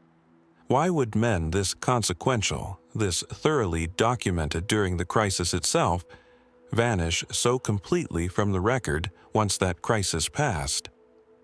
The mainstream explanation centers on the straightforward political logic of Regency governance following John's death. William Marshal, tasked with stabilizing a kingdom torn apart by civil war and reconciling rebellious barons to the young Henry III's rule, had powerful incentive to distance the new regime from precisely the kind of foreign mercenary reliance that had made John's final years so deeply unpopular among the native English nobility. Under this reading, many mercenary captains were likely quietly eased out of prominent positions, their forces disbanded or reduced, and their names allowed to simply fade from official record as part of a broader, deliberate strategy of reconciliation, an unglamorous but politically necessary process of returning England's military and political leadership to more traditional hands, without the mercenaries' specific individual fates warranting the kind of chronicled attention their dramatic wartime actions had received. This explanation carries genuine weight, but it doesn't fully account for the sheer completeness of the silence surrounding some of these figures, particularly given how central certain individual mercenary leaders had been to events chroniclers otherwise described in exhaustive detail. Some historians have pointed specifically to the deliberate, almost programmatic nature of Marshal's efforts to dismantle John's mercenary network as evidence that the disappearance wasn't merely passive fading from relevance, but active, calculated removal, potentially involving considerably harsher treatment of specific individuals than the surviving record chooses to detail. Were some of these captains quietly imprisoned, exiled under threat rather than by simple political convenience, or worse, their fates simply considered too politically sensitive, too likely to reopen recent wounds among a nobility eager to move past the humiliations of John's final years, to warrant preservation in official chronicles more interested in celebrating reconciliation than documenting its messier mechanics?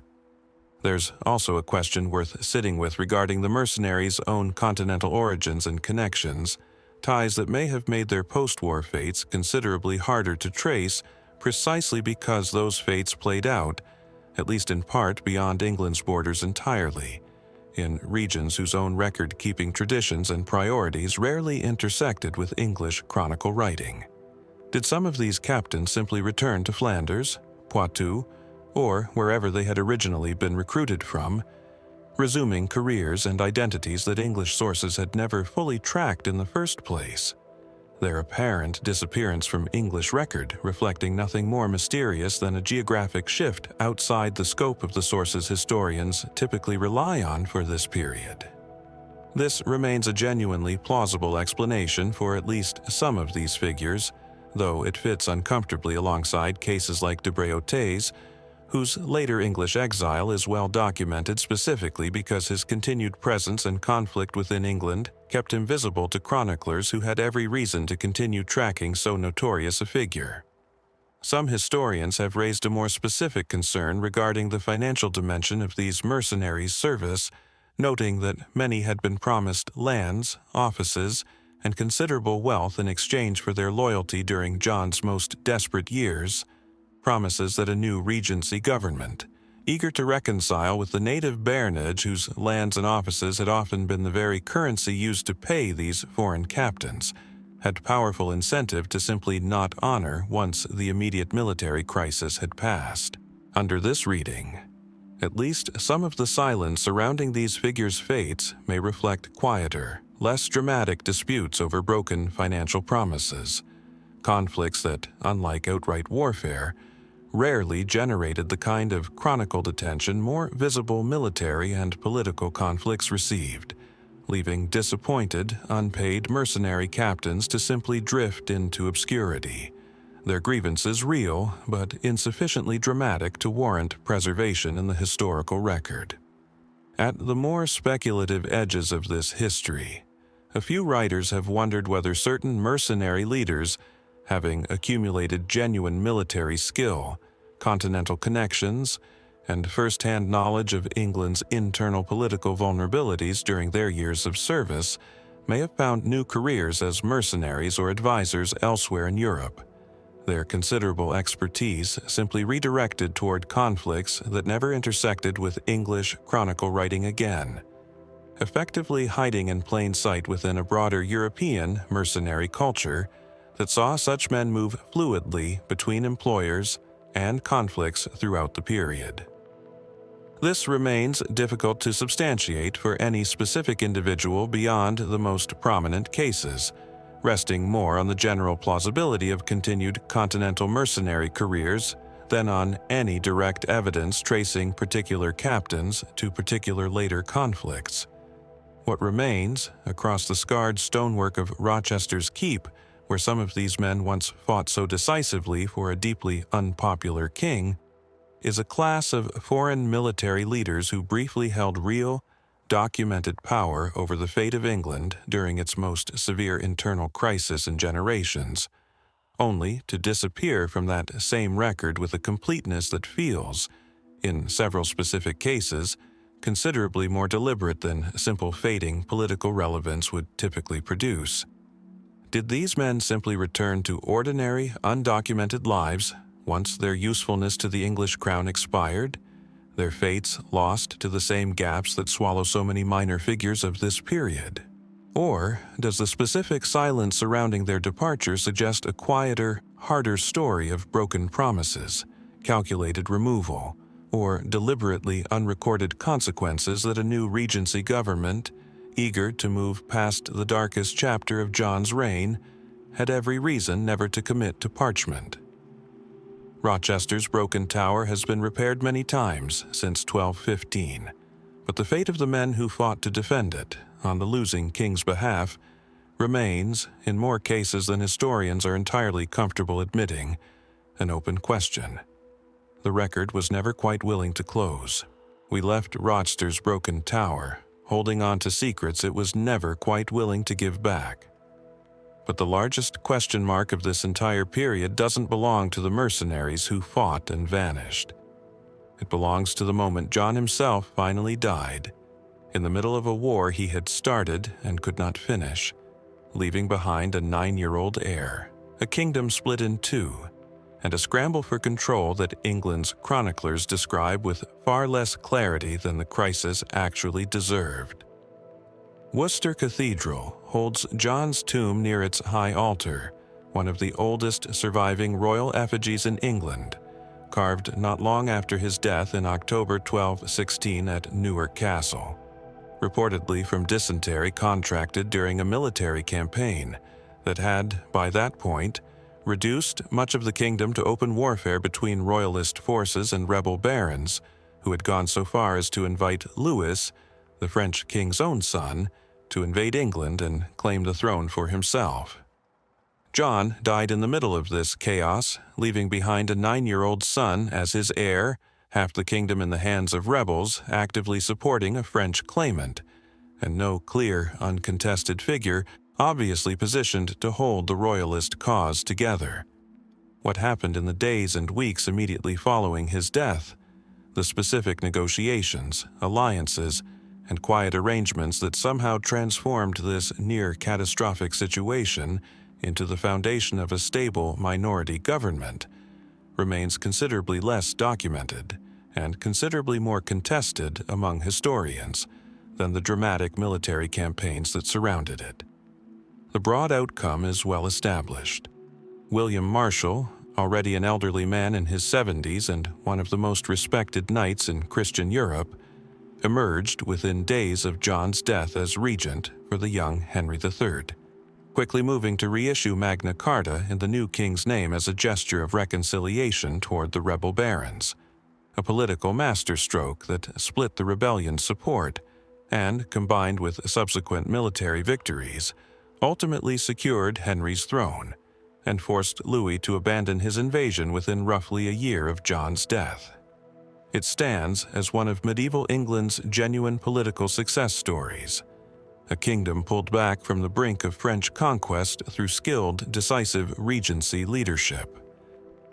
What the standard narrative moves through rather more quickly is exactly how contested and exactly how uncertain Marshall's own path to that regency actually was, and precisely who else may have been maneuvering for control during those first critical days when nothing about the outcome was remotely guaranteed.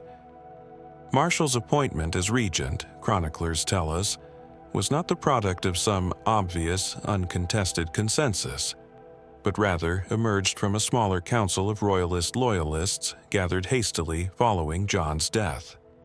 Men who needed to reach rapid agreement on how to proceed while their kingdom remained under active military threat. Marshall himself, by the most repeated account, was reluctant to accept the burden, citing his advanced age, and was reportedly persuaded only through the intervention of the papal legate Guala Bicchieri, whose own role in these negotiations deserves considerably more attention than it typically receives. Guala's position in this story raises its own set of questions worth sitting with.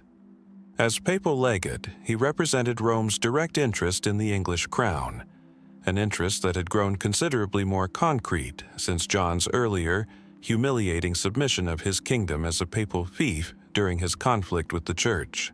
Guala had every institutional reason to ensure a stable, cooperative royalist government emerged from the crisis, one that would honor England's now formal subordination to papal authority, and his active involvement in securing Marshall's appointment, and in excommunicating rebel barons and their French ally Louis in the Pope's name, suggests a man whose influence over these critical early decisions may have exceeded what the standard narrative, focused primarily on Marshall's own chivalric reputation, typically credits him with.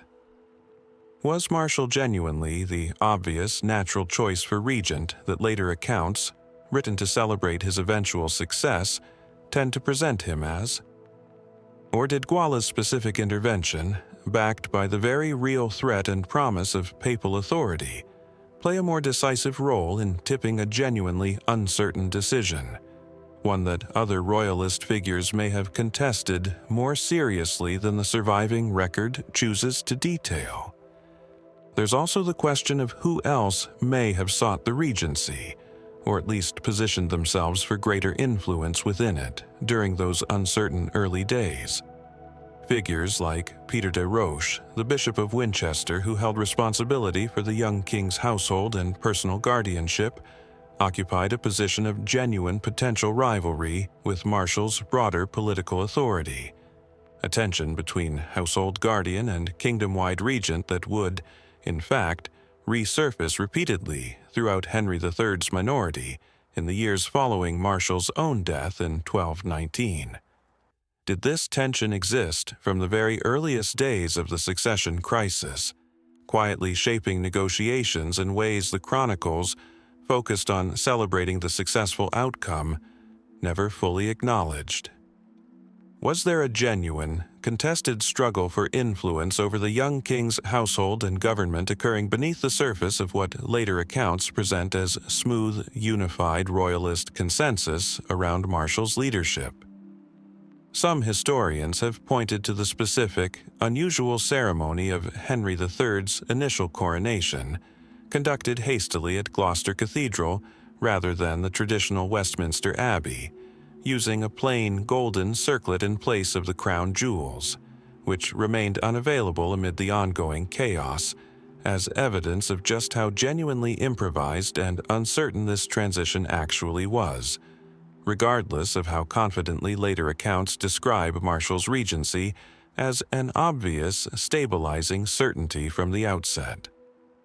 A coronation conducted with such visible, symbolic incompleteness suggests a royalist party working with real urgency and real uncertainty, rather than executing a smoothly predetermined plan. A detail that quietly undercuts the retrospective narrative of inevitable, orderly succession that later chroniclers, writing after Marshall's eventual success, had every reason to project backward onto a moment that likely felt considerably more chaotic and unresolved to those actually living through it.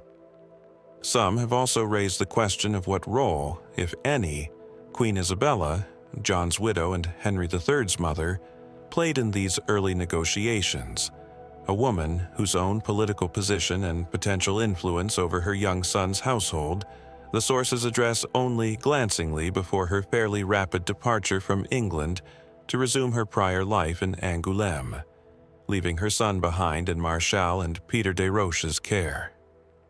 Was Isabella's absence from these critical early negotiations simply a reflection of limited political standing for a foreign-born queen with no independent power base in England, or does the speed of her subsequent departure suggest she found herself, deliberately or otherwise, sidelined from decisions regarding her own son's regency government by men who saw her continued presence and potential influence as an unwelcome complication to their own arrangements? This remains difficult to resolve definitively, resting more on the notable brevity of her involvement than on any specific evidence of deliberate exclusion. At the more speculative edges of this history, a few writers have wondered whether the widely celebrated unity of the royalist cause following John's death has been somewhat overstated by later accounts eager to present Marshall's regency as an unambiguous triumph of stable leadership over chaos, when the reality may have involved considerably sharper, more sustained internal rivalry among royalist leaders than the standard narrative typically allows. Rivalries that only fully resurfaced publicly after Marshall's own death removed the singular authority that had, for a time, papered over deeper and more persistent tensions. Under this reading, the genuine hidden power struggle of this period may not have been a single dramatic contest resolved quickly in Marshall's favor, but rather an ongoing, carefully managed tension between competing royalist factions, one Marshall's personal authority and reputation successfully suppressed during his lifetime, only for it to re-emerge in the more visible conflicts between Peter de Roche and other regency figures that would trouble Henry III's minority government for years after Marshall himself was gone. What remains beneath the effigy in Worcester Cathedral, marking where a deeply unpopular king finally came to rest, is a succession crisis whose ultimate resolution, a stable, successful regency that saved England from French conquest, has understandably overshadowed the genuinely uncertain, contested process that produced it. Was William Marshall's regency truly the smooth, obvious, universally accepted arrangement later chroniclers presented as a natural consensus emerging cleanly from crisis? Or does the quiet evidence, an improvised coronation, a sidelined queen, competing figures whose later conflicts suggest older, deeper rivalries, point toward a considerably messier, more genuinely contested struggle for control? One whose full shape the surviving record, written by men with every reason to celebrate the eventual outcome rather than document its uncertain beginnings, may have simplified far more than historians have generally been willing to suspect. Worcester's cathedral holds John's bones exactly where they were placed, but the true shape of what happened in the days immediately following his death remains, like so much of this history, only partially recovered from the silence that settled over it almost as quickly as the crisis itself resolved.